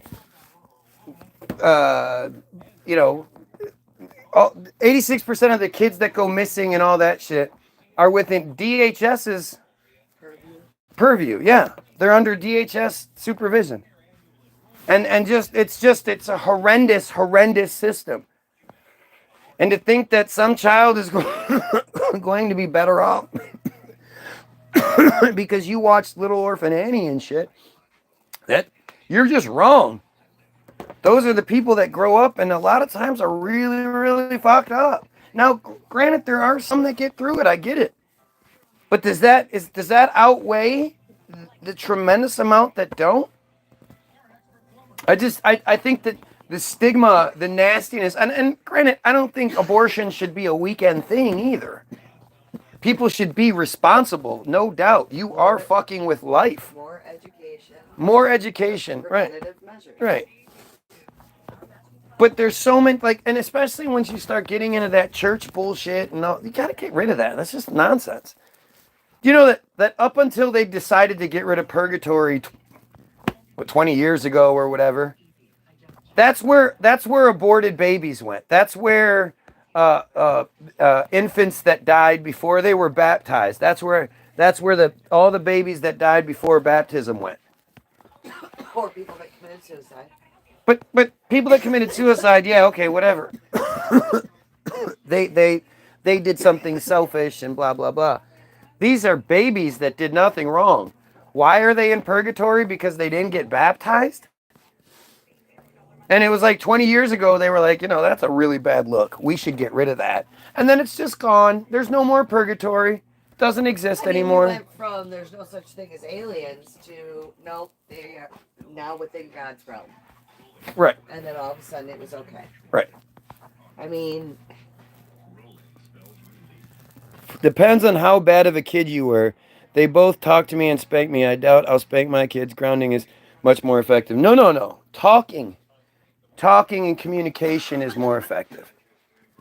I mean, grounding and grounding looks a ton of different ways. Grounding can be you can't play with this toy for the rest of the day, or as they get older, no video games for a couple days, or car keys taken, or it really depends on what's done. Right. Most of the time, a good talk is all that's necessary. You have to teach them to be better people. You shouldn't be doing stuff because you don't want to get in trouble. You should be doing it because it's probably not the best thing to do. It's about making choices. If you teach your kids, everything in life is about making choices, and there's good ones and bad ones from a very young age. And there's accountability for all of it, both sides. Right. From a very young age, it's creating a healthy habit that will carry them through into adulthood and Well, serve but them well. on the other side of it, there's nothing in adult life that resembles spanking. There's nothing that you do unless you're kind of a weirdo. No, unless you're a weirdo, there's no situation where you do something wrong, so then you're going to get bent over something and hit on the ass a bunch of times. Nothing, there's no comparison in adult life. That's not what happens when you fuck up in adult life. In adult life, you fuck up, generally you get talked to, or you lose shit, or a job, whatever, or you end up going to prison. And prison then is a whole different thing. Yeah, that's more like being in elementary school again. Except it's awful. Right. It's On the adult level. nobody wants to be in prison. It's such a bad thing. And by all means, like, I don't think my kids are the best kids in the world or anything, but I do know that when they were hanging out with a kid who they saw stealing, they told us. And they told the kid not to do it. And they stopped. Loudly. They stopped the kid from doing it, and then they told us about it. And when we were like, "Dude, you can't hang out with that kid. He's gonna get you guys in trouble," they were like, "We don't necessarily want this, but we understand." Yeah. And we went on a little trip, and they were with all their classmates, and they were with one classmate, and went to that classmate's room, hotel room. And parents were there, of course. And they hung out, and the next day I talked to the parents, and they were like, your boys are an absolute delight. They were so polite and calm. They calmed our kid down, who tends to be very hyperactive. They listened to us. It was, way much more pleasant than we anticipated, knowing we were going to have a room full of kids most of the night. So yeah, we've got some pretty good fucking kids. They're still kids. They still fuck up. Right. They're a pain in the ass. They You talk guys bad. here. I used to But do it all the time. overall, they're great kids. The thing is that you guys don't see it happening all the time. It used to happen a lot more, where I would take the phone down with me, and I would go down there, and I wouldn't like put it on them, but I would hold the phone so you could see my face, and we would talk it out. And it used to happen a lot. It slowly started to all sink in, and like I said, they're good people. I'm confident that they're good people. Will they be successful? Will they be happy? Well, I don't know. I hope Those so. are all based on their choices. We've been doing our best to teach them. It's all about choices. And, good things come from good choices. Bad things come from bad ones. Don't be like your parents. As parents, that's all you can do. We Well, and are the shepherds. To some degree, one thing that parents don't do is be honest.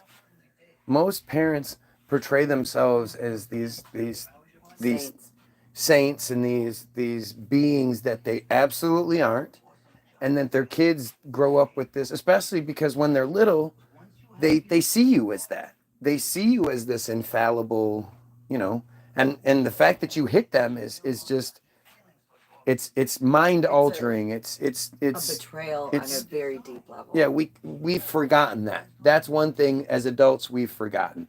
It's a Is bond betrayal. what that feels like, especially that first time where they're like, this guy's gonna hit me? You're my everything. Why are you hitting me? You're huge. You're the one that's not supposed to hurt. Right. You're supposed to protect me from being hurt. What are you doing? And they don't understand it. And and for me, it was such a hard thing, because I would see, and I'd want to hug him and shit right afterward and be like, look, I'm so sorry. I had to do this. This was your punish. And it sort of dawned. I'm like, what am I fucking, do you know how crazy this is? Nick was standing there, his arms were down, and he was mad, and I'm hugging him, and I'm going, come on, dude, I'm sorry. I'm apologizing. And I'm like, then why did I fucking do this? Right. If I'm sorry for doing it and I don't see this, what am I doing? And what did it teach them? At the end of the day, Violence. all It teaches them violence. is violence. And to react when you're mad. React with violence. Yeah. Don't think, don't call, just react.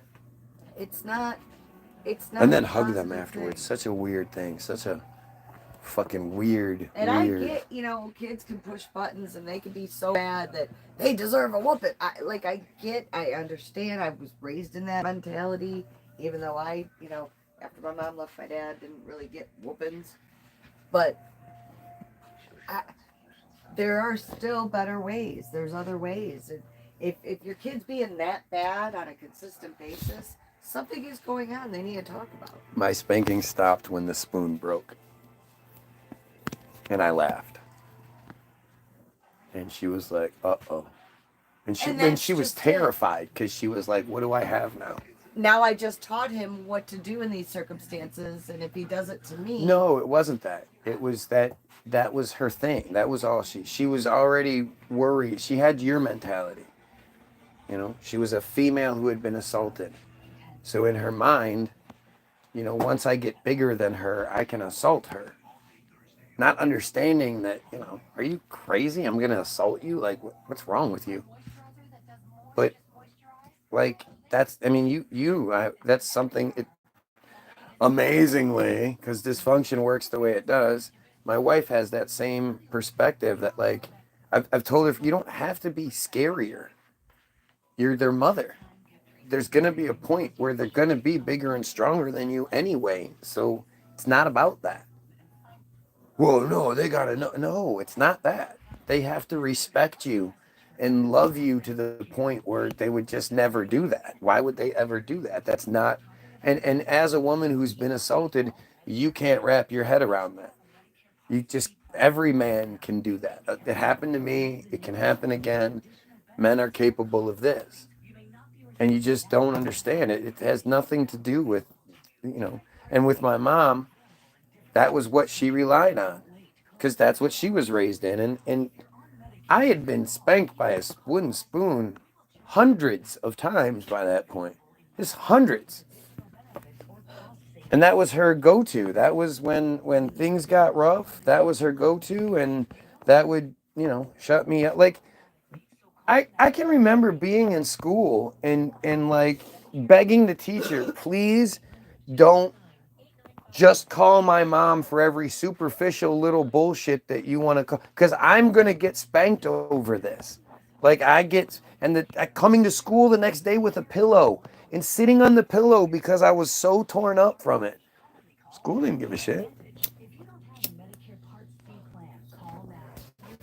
Happened multiple times. Like, and that was that was the solution. And it wasn't like the solution because I was out breaking windows and shit. No. Like I'm drunk, you're talking back too much, or you did that. Like everything, had the potential of being wooden spoon worthy. And then when the man of the house broke, it was like slow motion. And I looked over and I was just like, she went, she had like a nervous breakdown and flipped out. And I went to my room and I heard her stomping back and forth and like she flipped out. And I came out and I hugged her and I was like, you okay? Like, it was bad. It was bad. There was two nervous breakdowns that I saw. And the one was even worse. The one was where like she kind of shut down, and I think I called my dad and I was like, "What the hell is going on here?" And he was like, "Yeah, that happened once to me." And you just gotta sort of wait it out. And nowadays it's like it's a panic attack or whatever it might have been. But back then it was so unknown. There was no reference point. There was nothing. And there wasn't like an internet that you could go look it up and try to figure it out. There's fucking weird little gangly kid. Like, what? I in my male stable brain, like I can't wrap my head around what the fuck is happening right now. What are you doing? I can't. What's going on? And then as an adult, to have it had it happen to me before, where I've just fucking lost fucking control and just. I mean, it's about, you know. It's the same, like with my mom, it was frustration with her kid, the person that meant the most to her, that could push her buttons the most. With me, it was my wife, who could have easily navigated the situation in a different way, and that wouldn't have happened, but didn't. Saw the cracks in the dam and kept pushing. And I just lost it for a minute there. And it's not a good place to be in. It's a scary, because you just so frustrated. Why am I in this situation with this person who won't make these simple choices to make their lives better? Our lives, but their lives better. Why won't you just do this? I mean, why are you going down this road?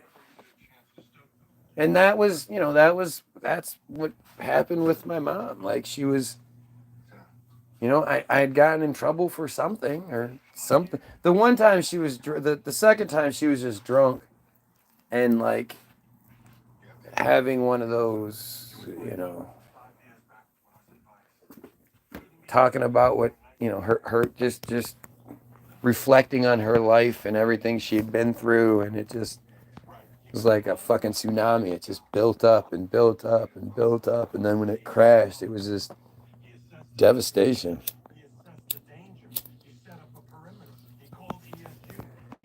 It's crazy. It's crazy how fragile our everything is. Like humans, we're just fragile.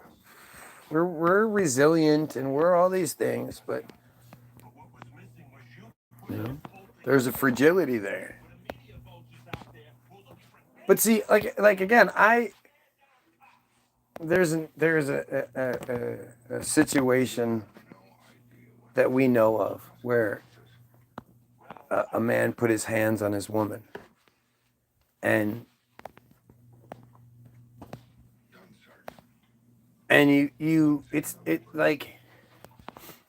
it's not like he was sitting at the table like, bitch, where's my breakfast? She brought the breakfast and the eggs were cold, so he fucking choked her out for it. The part that always gets left out in these scenarios is what the woman does. And like with my mom, there was another time with my mom where she was drunk, and she was like, her bully persona had come out. And I don't remember what it was, but she was mad. I think it was about the dishwasher or some shit. And she was like, why can't you do this right? And she's like yelling at me, and she's like, doing that to my head, why aren't you doing this? What? And she's like, what? She's like escalating, and I'm like, and I'm probably the same size as her by this point. Maybe even a little bit bigger or something. But she's trying to assert her dominance. This is before the wooden spoon thing too. And I don't know, maybe she saw something in my eyes or what it was, but she's like, what are you going to do? And she's pushing me, and I think she slapped me. And, to me, slapping and spitting are the two, like, rule breakers. Like, that's switches flip when those things happen. And a lot of times responsibility is hard to maintain. It's hard to control yourself in those environments. And so she slapped me, and when she did, I cocked back, and I went up and I looked and like I could see it in her face, and then it was like I saw myself, and I looked over at my hand, and I was just like, and I you know, I just, it was like it, and I think I just turned and ran to my room. Like, it freaked me out that happened. But like, you know, in that scenario, had I not had the control and I had hit her, in everybody's book, I'm the bad guy. How dare you hit a woman? How dare you hit your mom? Blah, blah, blah. And it's like, how dare anyone do what she was doing and expect to not have retaliation? Well, good for you, man. That's awesome. I'm glad you're here.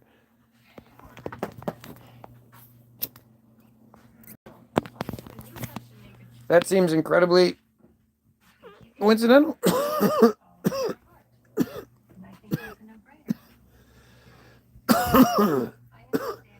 But I look at these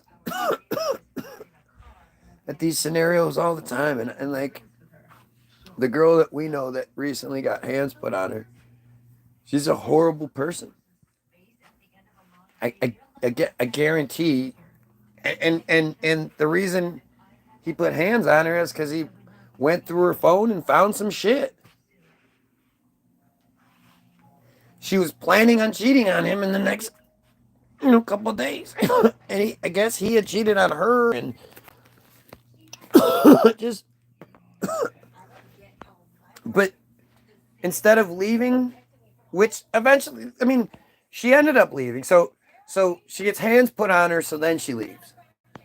Instead of 3 weeks earlier, whatever it was, when dude cheated, instead of leaving in that scenario, she then has to try to get him back. And then what? She's surprised when he finds the messages and wakes her up by hitting her in the head with the phone. Hey, dink, dink, dink, dink. Knowing her, I bet that flipped a switch right there for her. And I guarantee she wasn't all, oh my God, I'm so sorry about this. I was completely out of line and I was trying to get you back, and that's super unhealthy. I'm really sorry. I won't do this again. I guarantee that wasn't the conversation being had.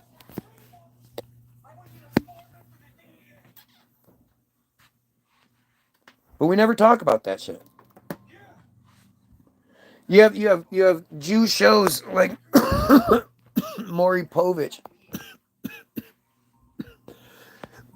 Isn't it funny how of all the characters, the Oprahs, the Montels, the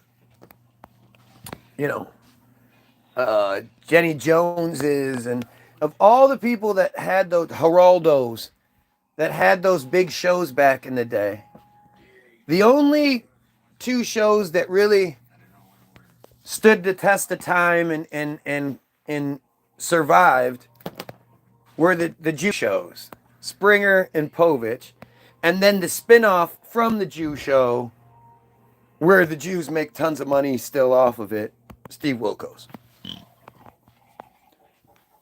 But Maury Povich, what Maury Povich does is literally like one of the ugliest things on TV, and nobody talks about it, right? This disgusting Jew knows that pregnancy tests are super expensive. For some strange reason, the process in which you identify that the man is the father of a child is just super expensive. The whirligig that they put it in or whatever, that's just, man, that could cost you $500. I mean, why wouldn't it? Other than the fact it's something you absolutely need. See, one of the best examples of this is go to the grocery store and go to the grocery store toy aisle, right? In the grocery store toy aisle, you'll find the no-name, like the off-brand toys, they're all kind of janky. Couple bucks here or there. You might even find a couple of like name brand things. But a lot of times, and this has changed a bit now, but up until, the last few years maybe, you'd always find guns. And the guns you would find would be like a big plastic gun that has lights on it, that shakes, that it has vibration, makes noise, all different sound effects and all this shit. And that gun is like $7. Everything else is really expensive, but getting kids to play with the coolest toy there, the one with lights, noises, and vibration, and it's cheap. My generation was just filled with guns. Guns were everywhere. They loved the idea of us playing with guns. And this is what they do. They infiltrate our brains in ways that we aren't truly thinking about. And we just, oh, well, hey, you know what? It's a hell of a lot cheaper to buy them this gun with all these bells and whistles than it is, this book, this boring ass learning toy, whatever it may be. And I don't really remember what I was talking about before I went on the gun tangent. I went on the gun tangent for a reason, but I can't remember what. But all in all, we started with the lazy bombs before the spider distracted you. And The lazy bomb. I still have it here. The lazy bomb. yeah, Let's go back to the lazy bombs. I gotta pee. Okay. The Shape 2 projectile was sent to the Far East Air Force for combat use by the mid-1952. Far East Air Force immediately ordered 16,000 Lazy Dog weapon systems. The U.S. Air Force Armament Laboratory spent 90 days in Japan establishing local manufacture of the Lazy Dog weapons and training crew members in their use. So wait. The weapons aren't even American made. You didn't just hear that. The U.S. So did Air Vietnam Force make 'em? Armament Laboratory spent 90 days in Japan establishing local manufacture and of the Lazy Dog weapons and training crew members in their use. It's not even giving Americans jobs like they tell you. Because this is something where you have to make a lot of something small that has to be well made. And that would cost a lot more money here. So in Japan, where it's like the leaders that pull the strings that understand we live in a one world society, you don't, they do. Their worker part of their world is in these third world countries where they don't have to pay for it and it's okay. As long as the consumer is in the first, it's like if you had the Sims game, you got to put what? Oh yeah, it's got to be. Can you pour it in a pan and turn that on high for a minute, please? Huh? I will. You got to take the thing out of it too, please.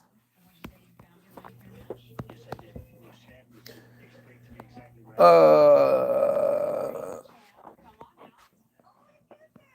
don't remember what but they have to make these, it's just strange when you think about the Sims and you have the industrial zones over here to keep the people in the residential zones happy, because they don't really care if there's pollution as long as it's not near them.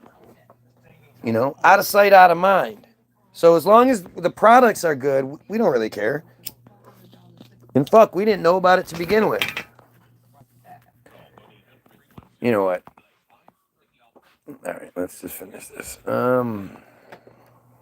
Project Lazy Dog continued through 1952 to determine the optimum characteristics for stable dispersion containers and the feasibility of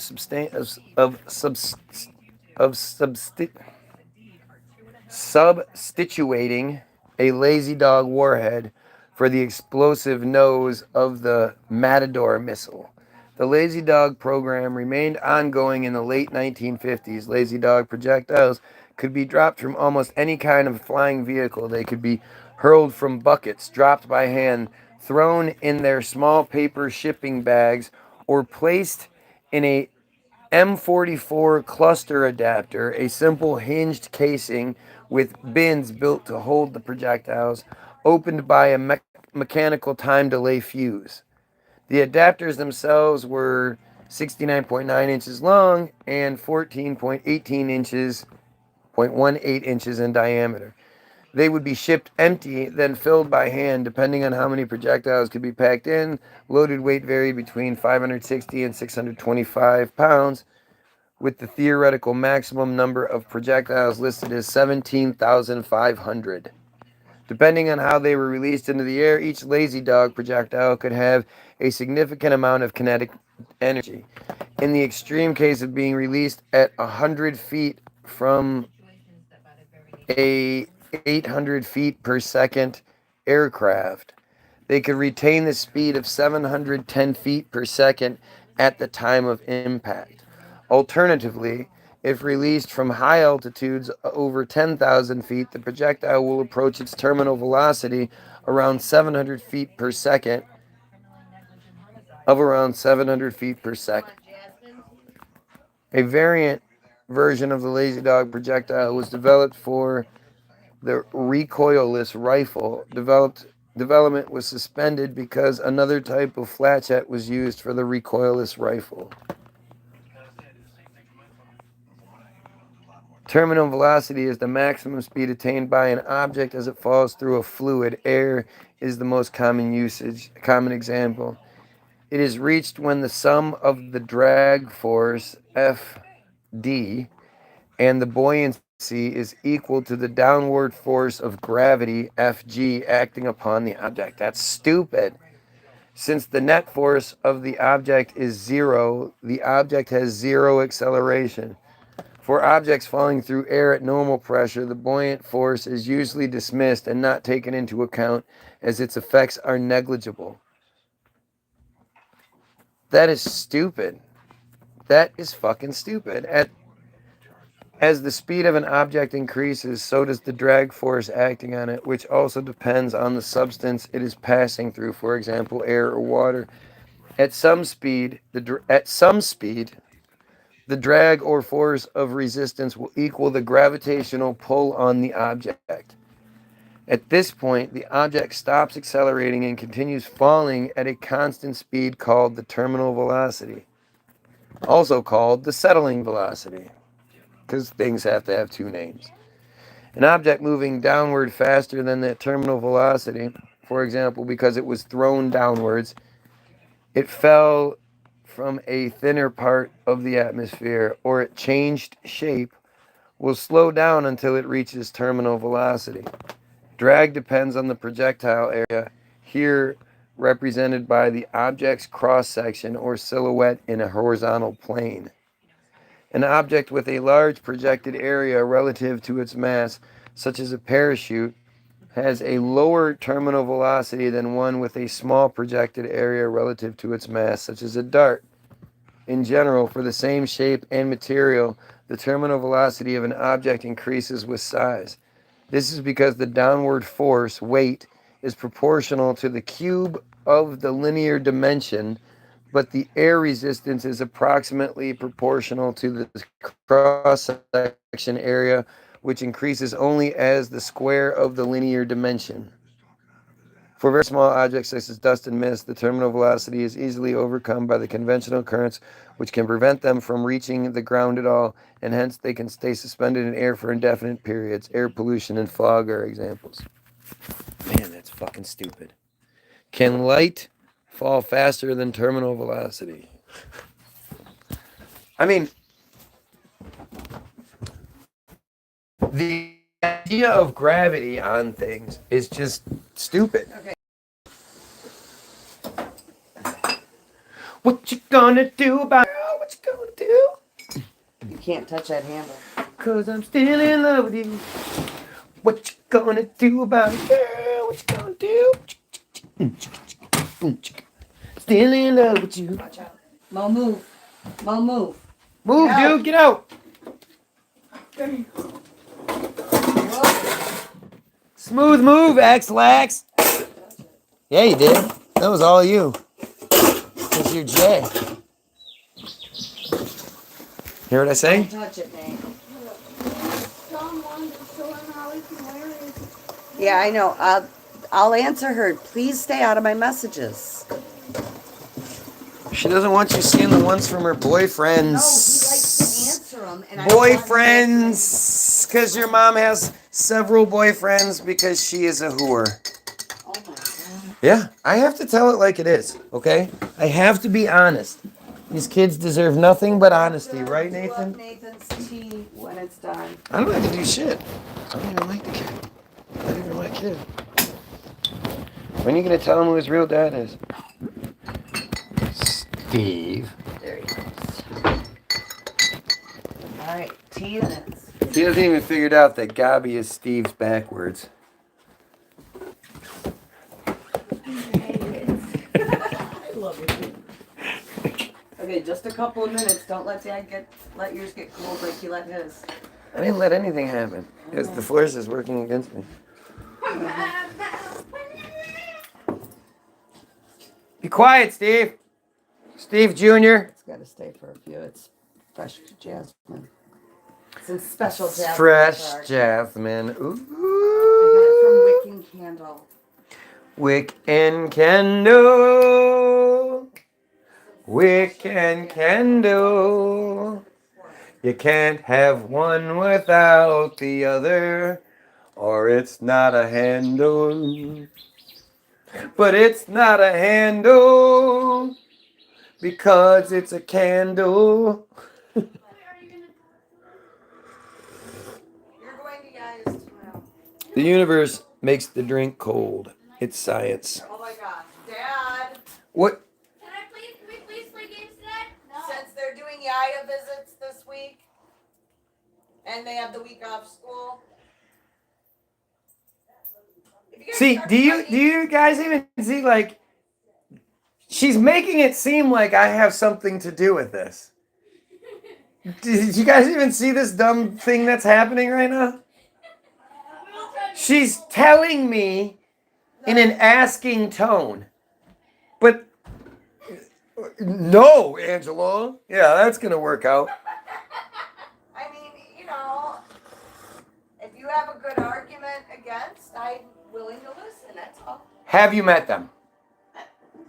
If you fight, no video games for the rest of the week. Till next Tuesday. Okay, wait. We have to set a parameter here because especially if they're playing video games together, it's inherent that there's going to be some sort of discourse. Yeah, there's probably gonna be Okay, like an so- argument or one or two arguments. But Can we're you gonna try. not get loud and resolve it amicably Yeah. between each other Yes. Thank you, in a friendly manner? Oh, wait. There you go. No physical. I'm just going to get my. You know what? Yeah. Hey, sweetheart, you got to come finish this. Are you using the phone? Or no? Yeah. Well, I would be, but Mom has me making tea for some reason. May I use the phone? Oh, shit, you came downstairs. That means you can do this. Couldn't have waited an extra 2 minutes and then let me go back upstairs. You're talking. I know. That's Right. his fault. Since we can't, I just never. La la, ooh la la. Fine. We're not fucking around. Ground rules now over whatever you think you're gonna fight. Whatever you think you're gonna fight over. Sorry, guys. I'm not one of those people who's faking being live, so you have to have. I'm not using it right this second. No. See, you're okay. See? No. That's why. He's already doing it. No, I'll stop. I'm gonna stop. Did y'all make your beds? Did y'all brush your teeth? Hey, talking to you too. Liver lips. Were their real dads this lazy? His name was Ryan Reynolds. Well, his name was Ryan, but it wasn't Ryan Reynolds. Deodorant. We're gonna get sweaty and start Okay. filling the house up like onions. You go make your bed. care. You can do that later. Yes, you can. No, because Nick's gonna take my spots. Go brush your teeth and make your bed. So you're letting him have a head start, so he will take your spot while you're still doing your stuff. That's really stupid. Nick, may I use the heat vent? No. I've been sitting in it almost all morning. Okay, Oh, so if you've been sitting here almost Yeah. all morning, he then can it's have a his turn. turn. Good job, dude. Nice. He can have it. I love how people share their lives with us Okay. on the internet. Teeth are not brushed, your deodorant is not done, and your bed's not made, you will lose game. To some degree. I Nick, think a lot of people fake who they are and fake their you lives. have to brush your hair. Or at least they don't let you into the parts they don't want you to see. It's all carefully calculated. I'm proud of who we are as parents.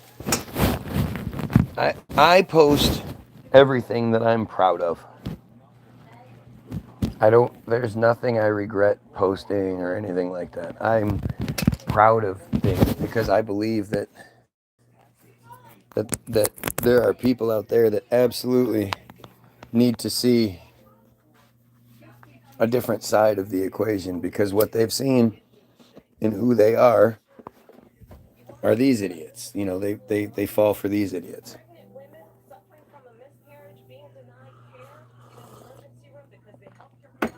It really is like an election between decency and savagery, right? Like you either have the narratives that are being given to you. It's not about what you think you know or this or that.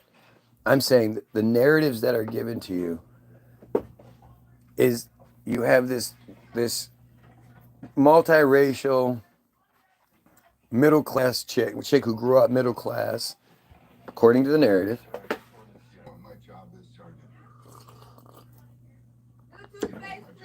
Who's running for?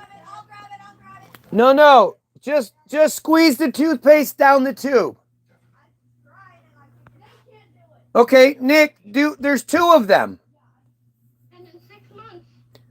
You have the one woman who's sort of like, I'm all for the poor. We're gonna do tax breaks. We're gonna do this. We're gonna do that. Like that.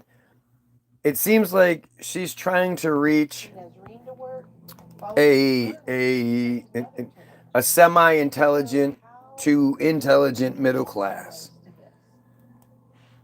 And then you have Trump, who is just trying to seemingly appeal to the ultra rich and the racist across the board, and then the lowest common denominator possible. And on the white side of things, not just, I don't,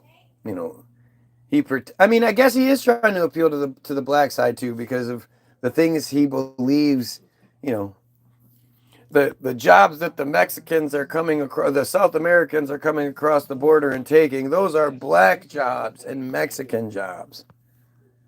So, like, you're getting this narrative of just like decency and reasonability or reasonableness or reason, decency and reason versus what to me just, I don't see the appeal. Even if you're a racist, like, white guy dumbass, what's appealing about what he talks about?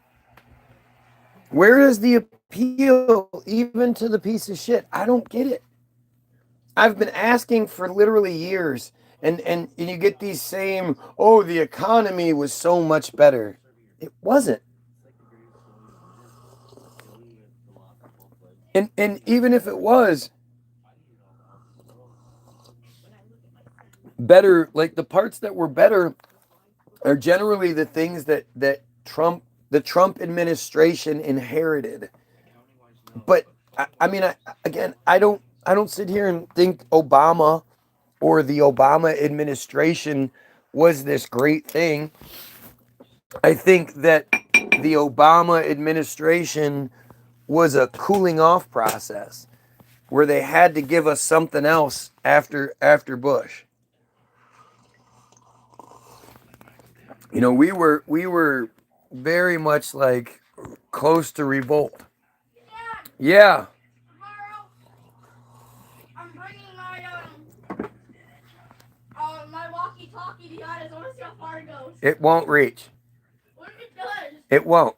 Why don't you just have one of you stand at the house and one walk down the street, and you'll see how far it goes.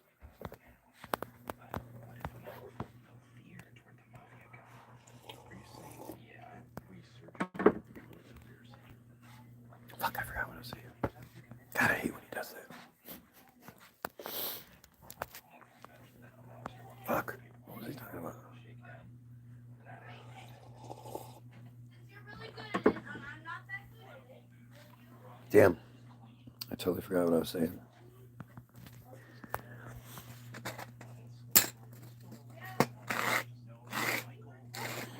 You know, I accidentally stumbled across something today that I didn't even know was really, really interesting, and that's the kinetic, the lazy bomb. I had the lazy dog bomb. I had no idea.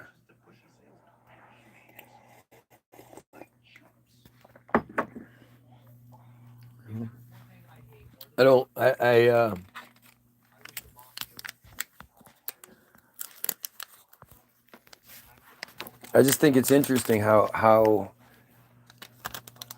what seems like a much better, more efficient, less destructive, yet again more efficient technology, yeah, here has been replaced by something that costs way more. I mean, the cost effectiveness, the cost offset, it's just it's staggering how much less these munitions would cost than the super high tech blah blah blah. And to ask yourself why that's what we didn't look it up, and I almost forgot to. Okay, we have to look up the belch.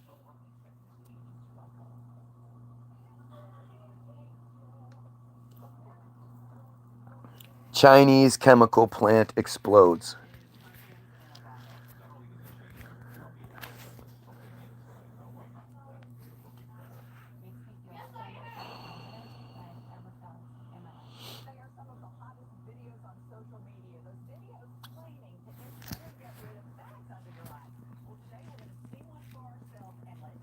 There it is. Okay. I guess there's been multiple, I just didn't know. On August 12th, 2015, a series of explosions at the port of Tianjin, in Tianjin,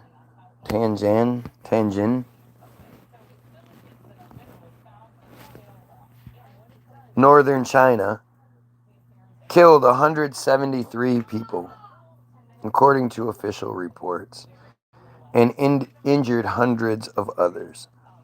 The explosions occurred at a container storage station in the Binhai New Arena of Tianjin, China. The first two explosions occurred 33 seconds apart. Come on. Oh, that shit's so funny to me. Like,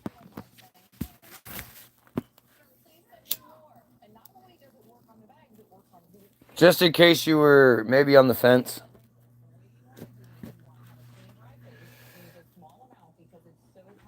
Just in case you didn't know exactly what was going on here. The first two explosions occurred 33 seconds apart. The second explosion was much larger and involved the detonation of about 800 tons of ammonium nitrate, which is the same stuff used in Beirut and the same stuff used in Oklahoma City. Amazing how this ammonium nitrate is just everywhere. Sounds like you guys didn't really want to play games, huh?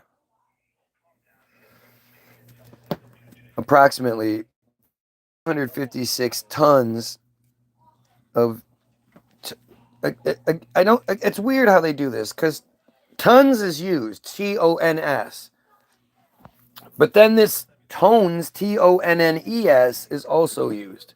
So which one is it? What's the difference?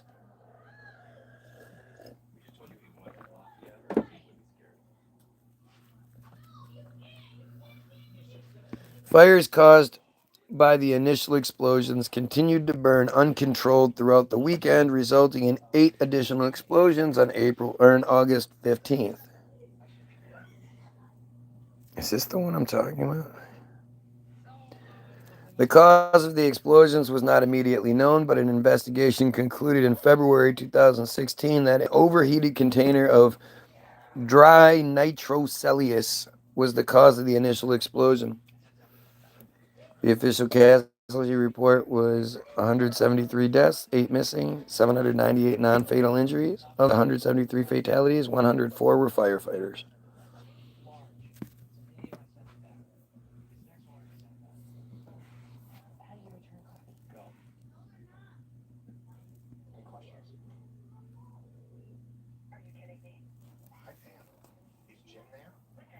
All senior citizens can apply for the 2024 food allowance card. Hundreds of people have already... Breaking news overnight. New explosions and new concerns at the scene of this week's warehouse catastrophe in China.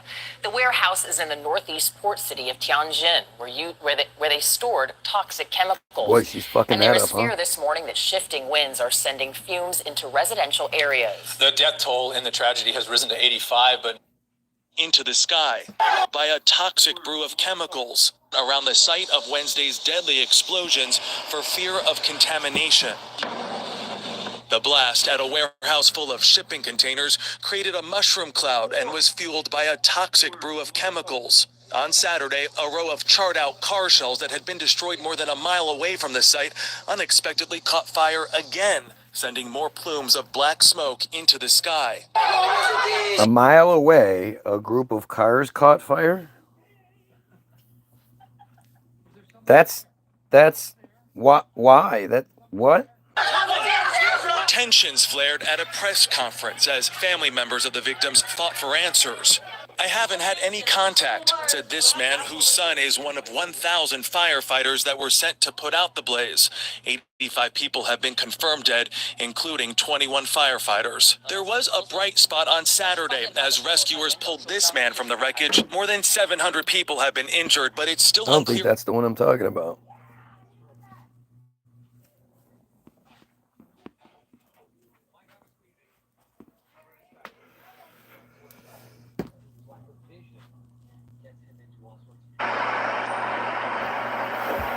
Whoa! Holy shit! Yeah, this is Fuck yeah, I'm videoing it. where the American just happened to film What it. the fuck? Yeah, here it comes. I think that might be a gas station or something. Fuck yeah, it's a guess. Whoa! Oh!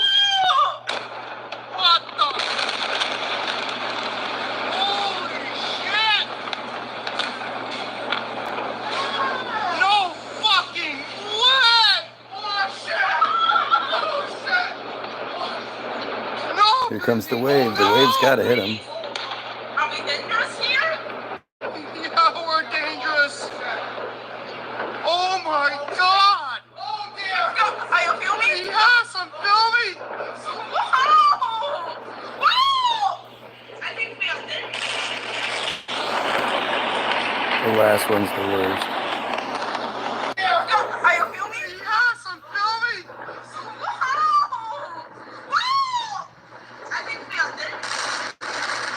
Okay, so you didn't see that, whatever that was, hit it? That looked like that explosion came from the ground. Did you not see the smoke trail?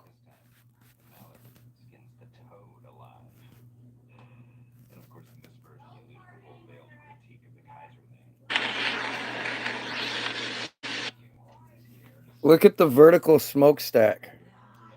Look at the thin vertical, right in the middle. Actually, looks like a cross, but look at it. It's the trail from the rocket.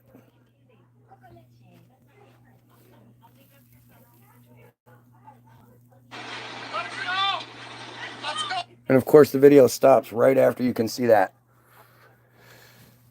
It's the contrail. It's not even the. It's not, it's the disturbance left from the in the atmosphere from the rod.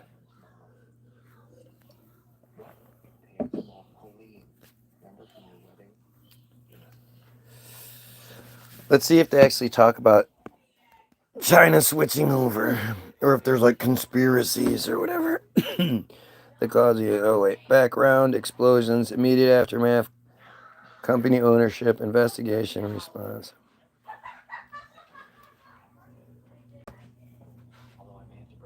Tianjin Dongjiang Port High International Logistics is a privately held logistics company established in 2011.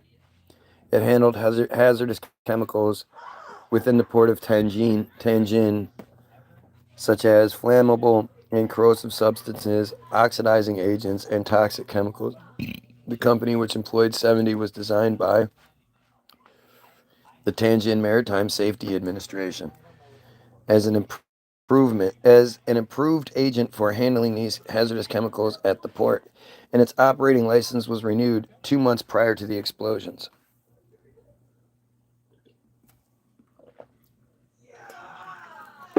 I mean, this shouldn't be happening. It's not like you can say this should have just been around for too long and wasn't being checked.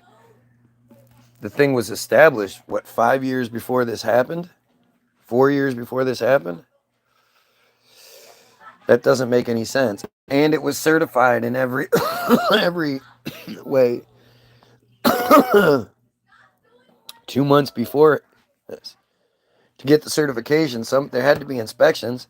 And you know, from what we're told about China, that shit's fucking, military rigorous. Like, you got it. This is it. There's no deviations. And height, yes, height. It's 46,000 square meter, 500,000 square foot site, roughly the size of 2 city blocks, contain multiple warehouses for hazardous goods, a fire pump, and fire pond. A fire pump and a fire pond. The warehouse building owned by Ruihai Ruihai Logistics is recorded in 2014 in a 2014 government document as being a hazardous chemical storage facility for calcium carbonide, sodium nitrate, and potassium nitrate. Safety regulations requiring that public buildings and facilities should be at least 1 kilometer away were not followed, and local inhabitants were unaware of the danger. Huh. Guess they don't keep to the fucking books, huh?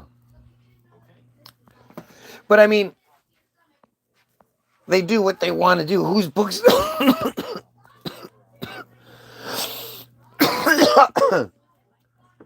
What international commission is going to govern this kind of thing over China? How are they to even get in to inspect it without Chinese approval? And like, it's all just the authorities stated that poor record keeping, damage to the office facilities, and major discrepancies with customs meant they were unable to identify the substances stored. That's pretty interesting. State media revealed that Ruihai had only received its authorization to handle dangerous chemicals less than 2 months earlier, meaning that it had been operating illegally from October 2014 when its temporary license had expired to June 2015.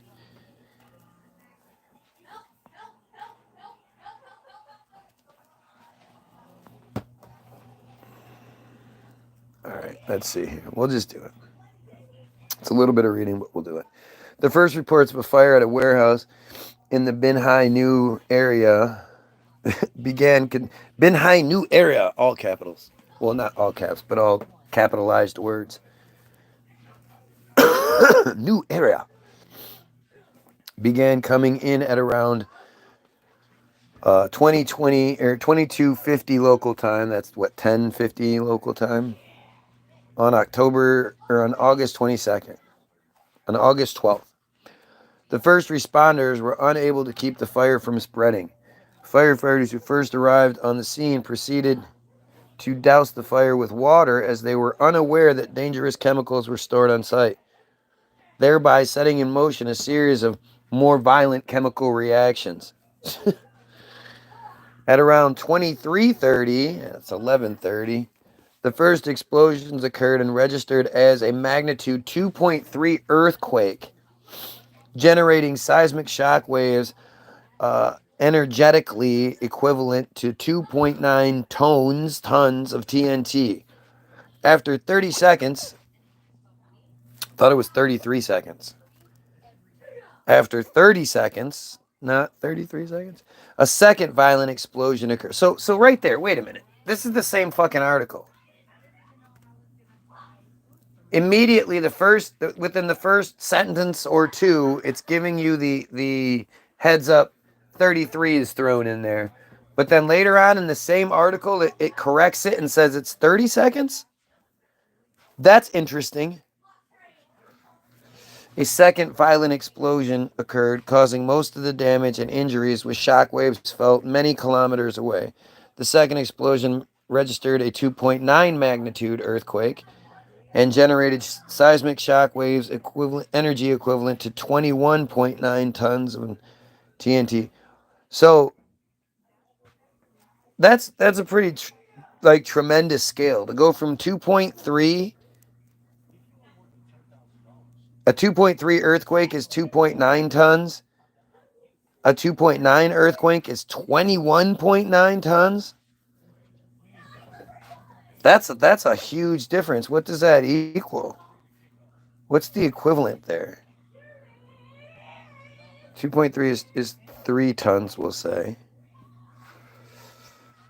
And then 0.7 tons more, or 0.7 earthquake more, is 22.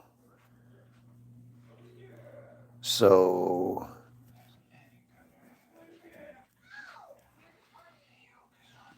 for every 0.1, it's like 8 tons worth. One point equals 8 tons of dynamite. Well, under 8 tons, just under 8, like 7.5 or some shit tons of dynamite. That still leaves like a pretty significant difference there. That's a lot. The resulting fireballs reached hundreds of meters in height. Around 11:40 on August 15th, a series of 8 smaller explosions occurred in the port as fire from the original blast continued to spread. This is the next day, isn't it? No, this is 3 days later. The original explosion was on August 12th. It doesn't say, yeah. Oh, yeah. And so like, literally 3 days later, like, on the dot, like 10 minutes later, 3 days and 10 minutes, because at around 23:30, the first explosion occurred. And then the second explosion was 30 seconds later. The there were a series of 8 smaller explosions occurred literally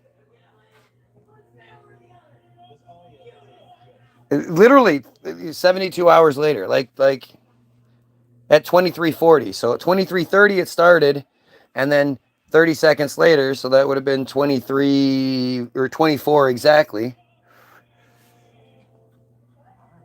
No, that's 23. That's minutes. So that would have been still 23:30. So 23:40.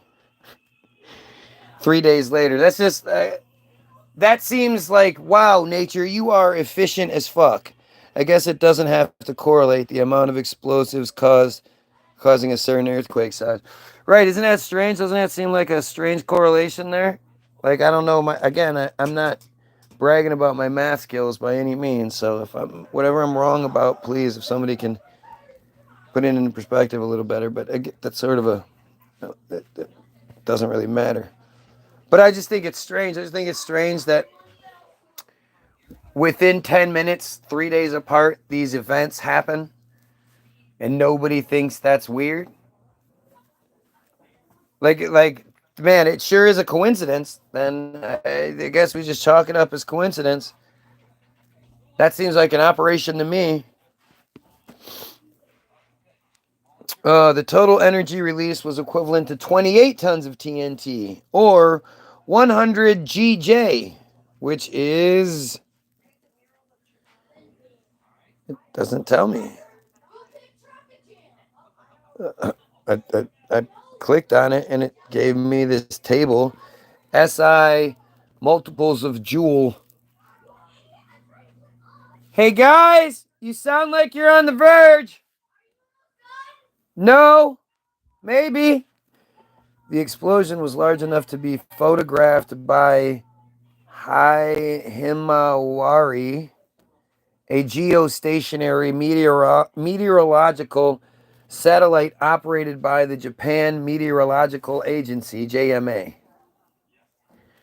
The Chinese scientists subsequently estimated that the second, more powerful explosion involved the detonation of about 800 tons of ammonium nitrate based on the crater size and lethality radius, 336 tons. Okay, so I'm stupid, right? Right, look. In the same fucking paragraph, right here, it says 800 tons. Where is it, right?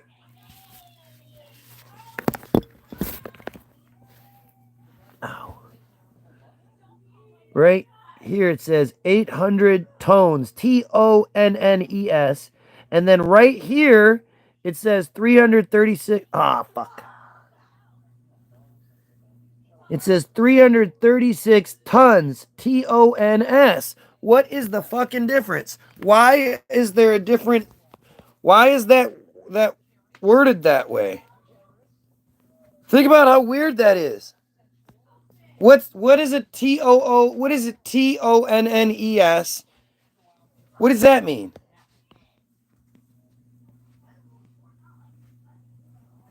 And it's 336 tons TNT equivalent based on relative effectiveness factor of 0.42, whatever the fuck that means. But what is going on here?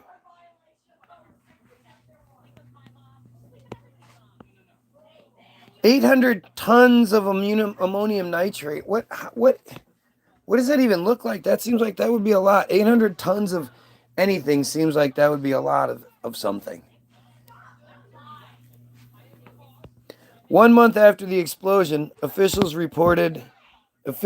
reports listed 173 deaths and 797 injuries. Media reported the area to be densely populated, with around 5,600 families living in 1.5 kilometers radius of the plant, the closest being only about 520 meters away. Neither the developers nor the buyers were aware of the latent dangers of the activities at the nearby site. Developers claimed also to be victims. According to the Tianjin government, More than 700 people were injured by the explosion, many with extensive injuries, mostly from burns and explosive blast injuries. Over 1,000 firefighters were on scene and 95 were killed. Oh, okay, cool. Thank you. So is it tone? Are they said differently? But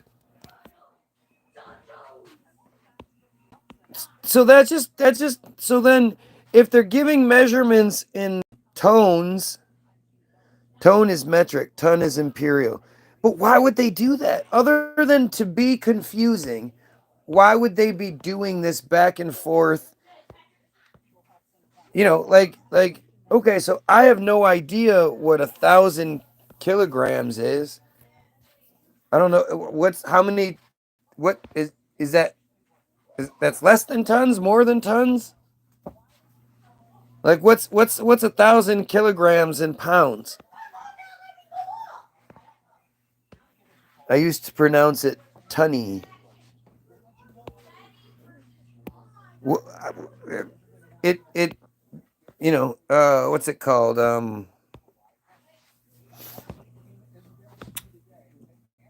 The way it's grammatically laid out, it should be tones. That's how it. That's what it looks like. Ton is 2,000 pounds. Tone is 2,204 pounds. See, that's fucking weird. And I've never heard that shit before. Never, because, you know, we're not in the fucking metric system here. This is just a complete misnomer to me. I'm not an idiot. I'm not the smartest guy in the world, but I'm not an idiot. And for me to not know, like, I didn't know what the fuck was going on here. And to only have seen this when looking stuff up in this kind of capacity. You know, I'm completely unprepared for this. What a weird, like, little segue into the situation. And then that just makes it so much different. Okay, so now I got to compare the two. You know, now when you're pushing it like, okay, so now I got to be doing crazy math to figure out the tones. 907 kgs or kilograms equals 2,000 pounds allegedly. Yeah, see, that's just wild. And these like you say allegedly, because you can't know that. I can't know that. I have to be told that. I have to be shown that on some sort of scale measuring device. More than likely, I'm not going to even get to see that. I just have to be told what the scale said. You know, it's you'll never know what it feels like to hold a ton. You'll never know what that weight feels like because you can't know what that weight feels like. It could be 1 ton, it could be a gazillion tons. It's the same heavy to you. You know? As humans, we just can't even fathom the difference. If you went to feel what a ton felt like, you'd be crushed. You couldn't feel it. There's no way for you to feel what that weight feels like.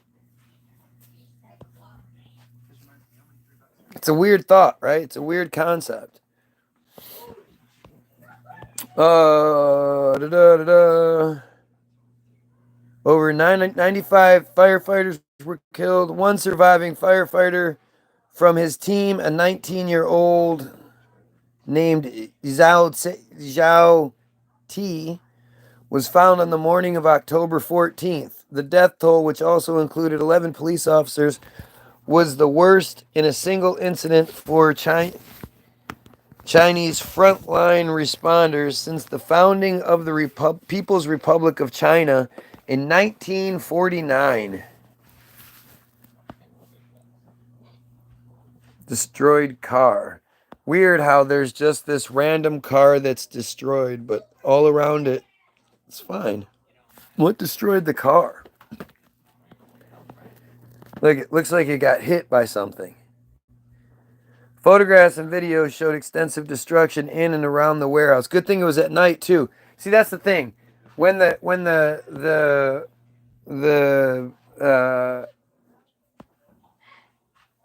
the weapon is that rod of God. When everything's done at 11:30 at night, even if there's videos, it doesn't matter because you can't see shit. It's dark. If you look closely at those videos, something seems to hit, especially that third time. It doesn't seem like the explosion comes from the ground up. It seems like something causes it to explode. But there was no like widespread investigation into that. There was no, nothing. It just was a shut up, go back to whatever else happens the next, because something else probably happened here within some shooting or something happened here. So everybody's focus went to that. August 14th, 2015. I wonder what else was going on that day or around that day.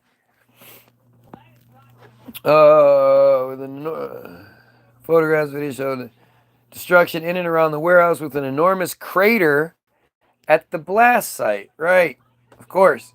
The buildings of 7 more surrounding logistics companies were destroyed.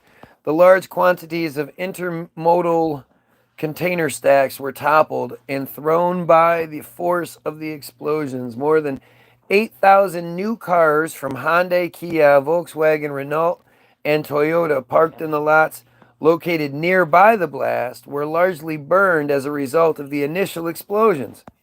That's weird. Multiple buildings surrounding the blast site were declared structurally unsafe. In total, 304 buildings, 12,428 cars, and 7,533 intermodal containers were damaged. Beyond insurance, the cost to businesses of the break-ins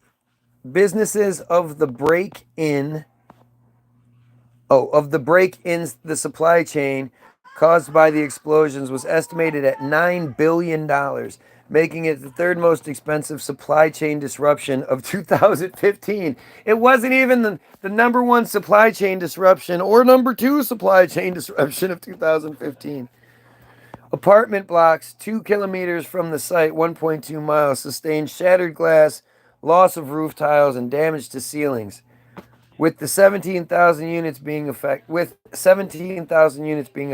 nearby Donghai Road Station suffered severe damage as a result of the explosions and was closed until 2016. Wow. As was the rest of the Line 9 of the Tianjin Metro beginning on October 13th. So they shut down the communications. The explosions also... a Japanese department store 4 kilometers away reported damage to walls and ceilings. The explosion also affected the National Supercomputing Center of Tianjin, several kilometers away, knocking out windows and causing some internal ceilings to collapse. The center's supercomputer Tiny-1A itself was not damaged. That's kind of a strange thing to just include in there. It's not known what chemicals were being stored at the site. In addition to vast quantities of sodium cyanide and calcium carbide, paperwork was discovered showing that 800 tons of ammonium nitrate and 500 tons of potassium nitrate, which is more than if it was 800 and 500 tons, apparently, were at the blast site. On August 17th, the deputy director of the Public Security Bureau's fire department told CCTV over 40 kinds of hazardous chemicals were stored on site. As far as we know, there was ammonium nitrate and potassium nitrate. According to what we know so far, altogether there should have been around 3,000 tons. Ammonium nitrate, which is predominantly used as an agricultural fertilizer, oxidizing agent, in explosive compositions and in manufacturing of other chemicals, has been the cause of a number of other fatal industrial explosions. A fire department, but why aren't they bringing up, as well as the fucking Oklahoma City bombing, but let's not bring that up. A fire department spokesperson confirmed that firefighters used water in combating the initial fire, which may have led to water being sprayed on calcium carbide, releasing the highly flammable gas acetylene. acetylene, I don't know. This would have provided the fuel source for reaction with the oxidizer, ammonium nitrate, thus triggering its detonation more readily. No, because there's only 2 explosions. You would think if this was a chemical thing, then shit would have just kept exploding and just going and going and going. This was just boom, then boom, boom. Like, what are we talking about here? 2,000 pounds is the weight of a concert grand piano, 4,000 apples, 10,000 CDs, 40,000 eggs. Concert grand piano weighs a ton? Huh.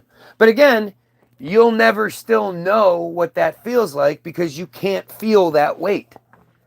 You just can't know. Like at the point where it comes to, like, if I go, I'm going to move this ton, there's no way I can move it unless it's on something else that is holding that weight, dispersing that weight, and then has wheels or something. At least 700 tons of highly toxic sodium cyanide was stored at the site, 70 times the legal limit. Sodium cyanide leakage was reported in the sewer on August 13th. Sulfur dioxide, carbon monoxide, and nitrogen oxides, all of which are toxic, were detected within 500 meters of the original explosion.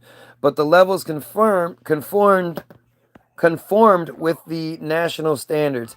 Gases were undetectable 2 kilometers, 1.2 miles from the site during the initial testing on August 14th. When the first rains after the initial explosions arrived on August 18th, white chemical foam covered the streets. Gross!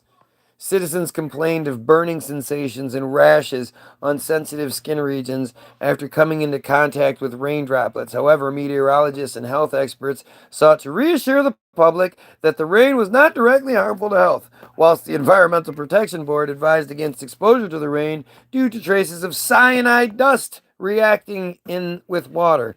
Thousands of dead sticklebacks washed up on the banks 6 kilometers from the explosion site on the 20th of August. Sticklebacks are fish. Are a family of ray-finned fishes. Fishes, it says fishes. Fishes is not a word. Which have a holarctic distribution in fresh, brackish, and marine waters. They were thought to be related to the pipefish and seahorses, but are now thought to be more closely related to eelpouts and sucklepins.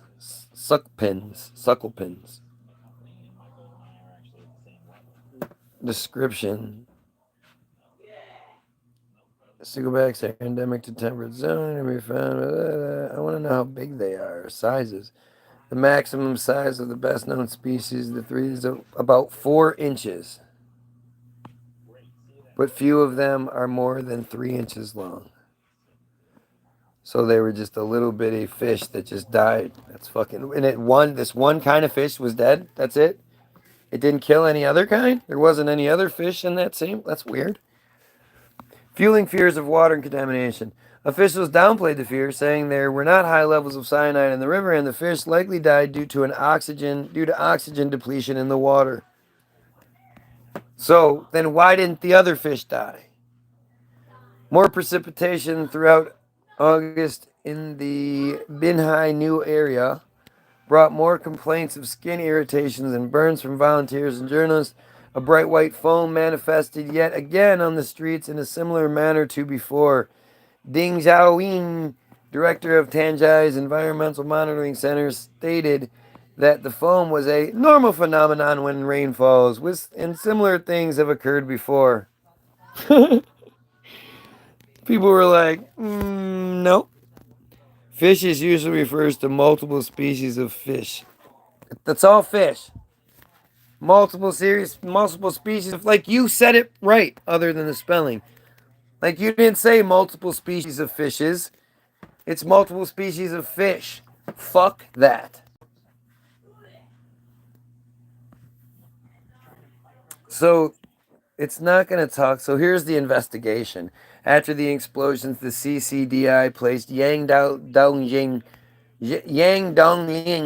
director of the State Administration of Work Safety and China's highest work safety officer, under investigation on August 18th, 2015. Yang had previously served as Tianyin's vice mayor for 11 years. In 2012, Dongling had issued an order to loosen rules for the handling of hazardous substances, which may have enabled Ruhai to store toxic chemicals such as sodium cyanide.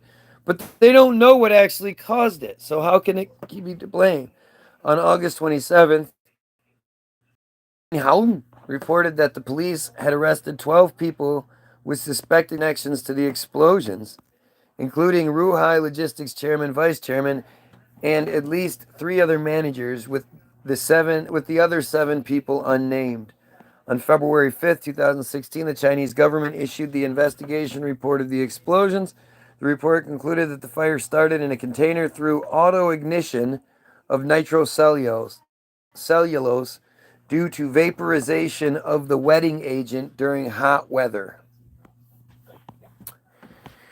On November 8th, 2016, various courts in China handed jail sentences to 49 government officials and warehouse executives and staff for their roles in circumventing the safety rules that led to the disaster.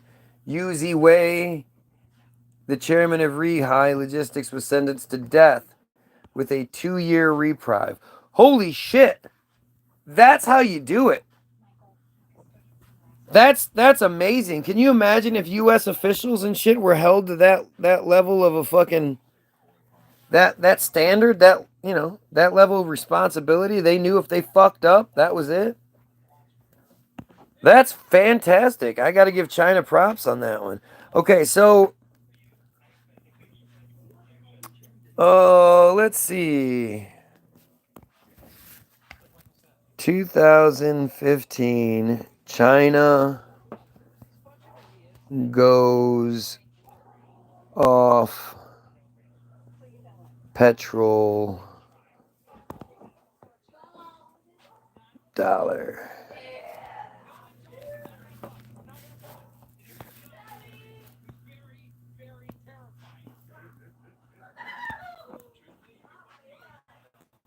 Let's see. This is from September 15th, 2015. This is still after. No.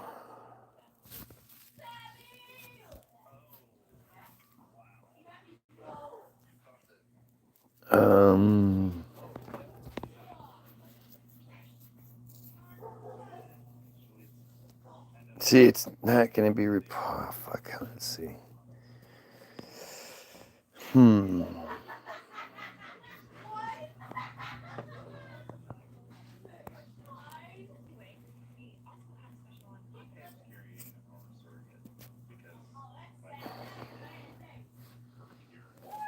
right, let's see if I can get, okay, so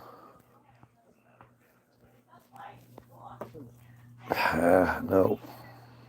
Damn. I can't find it. There's nothing that even talks about it.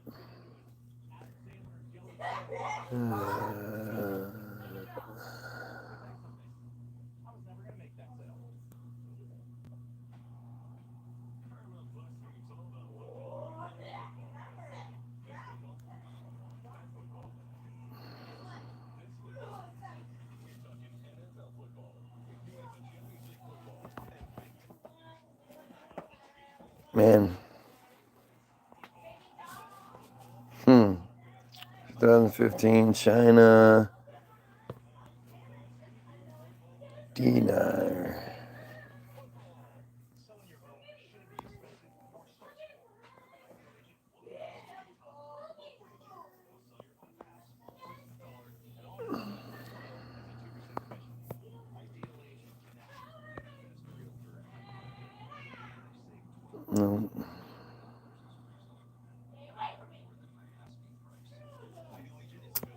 No. No.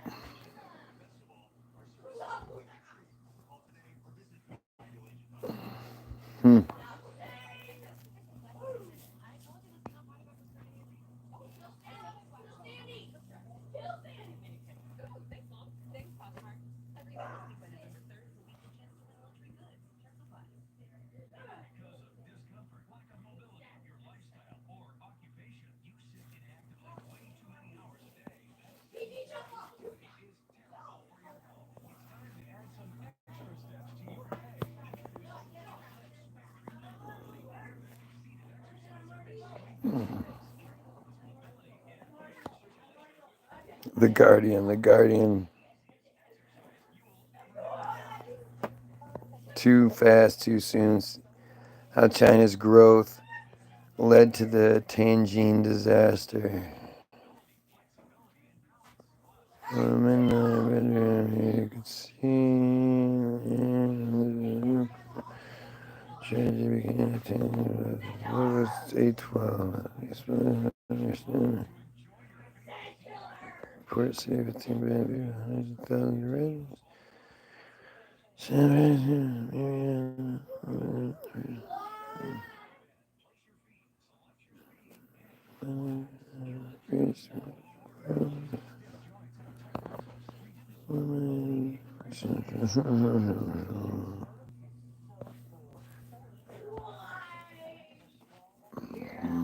don't think this is what I'm looking for.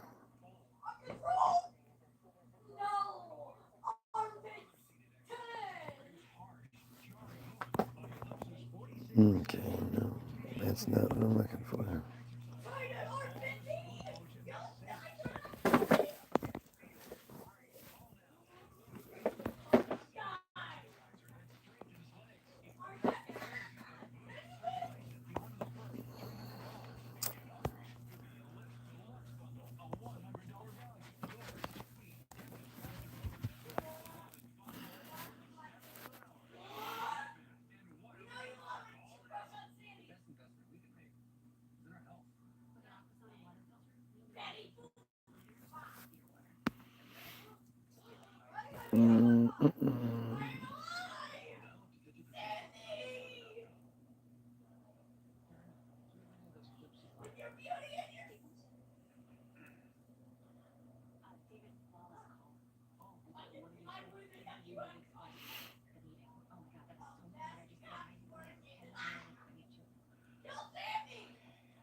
Man, it's all just been scrubbed and scrubbed.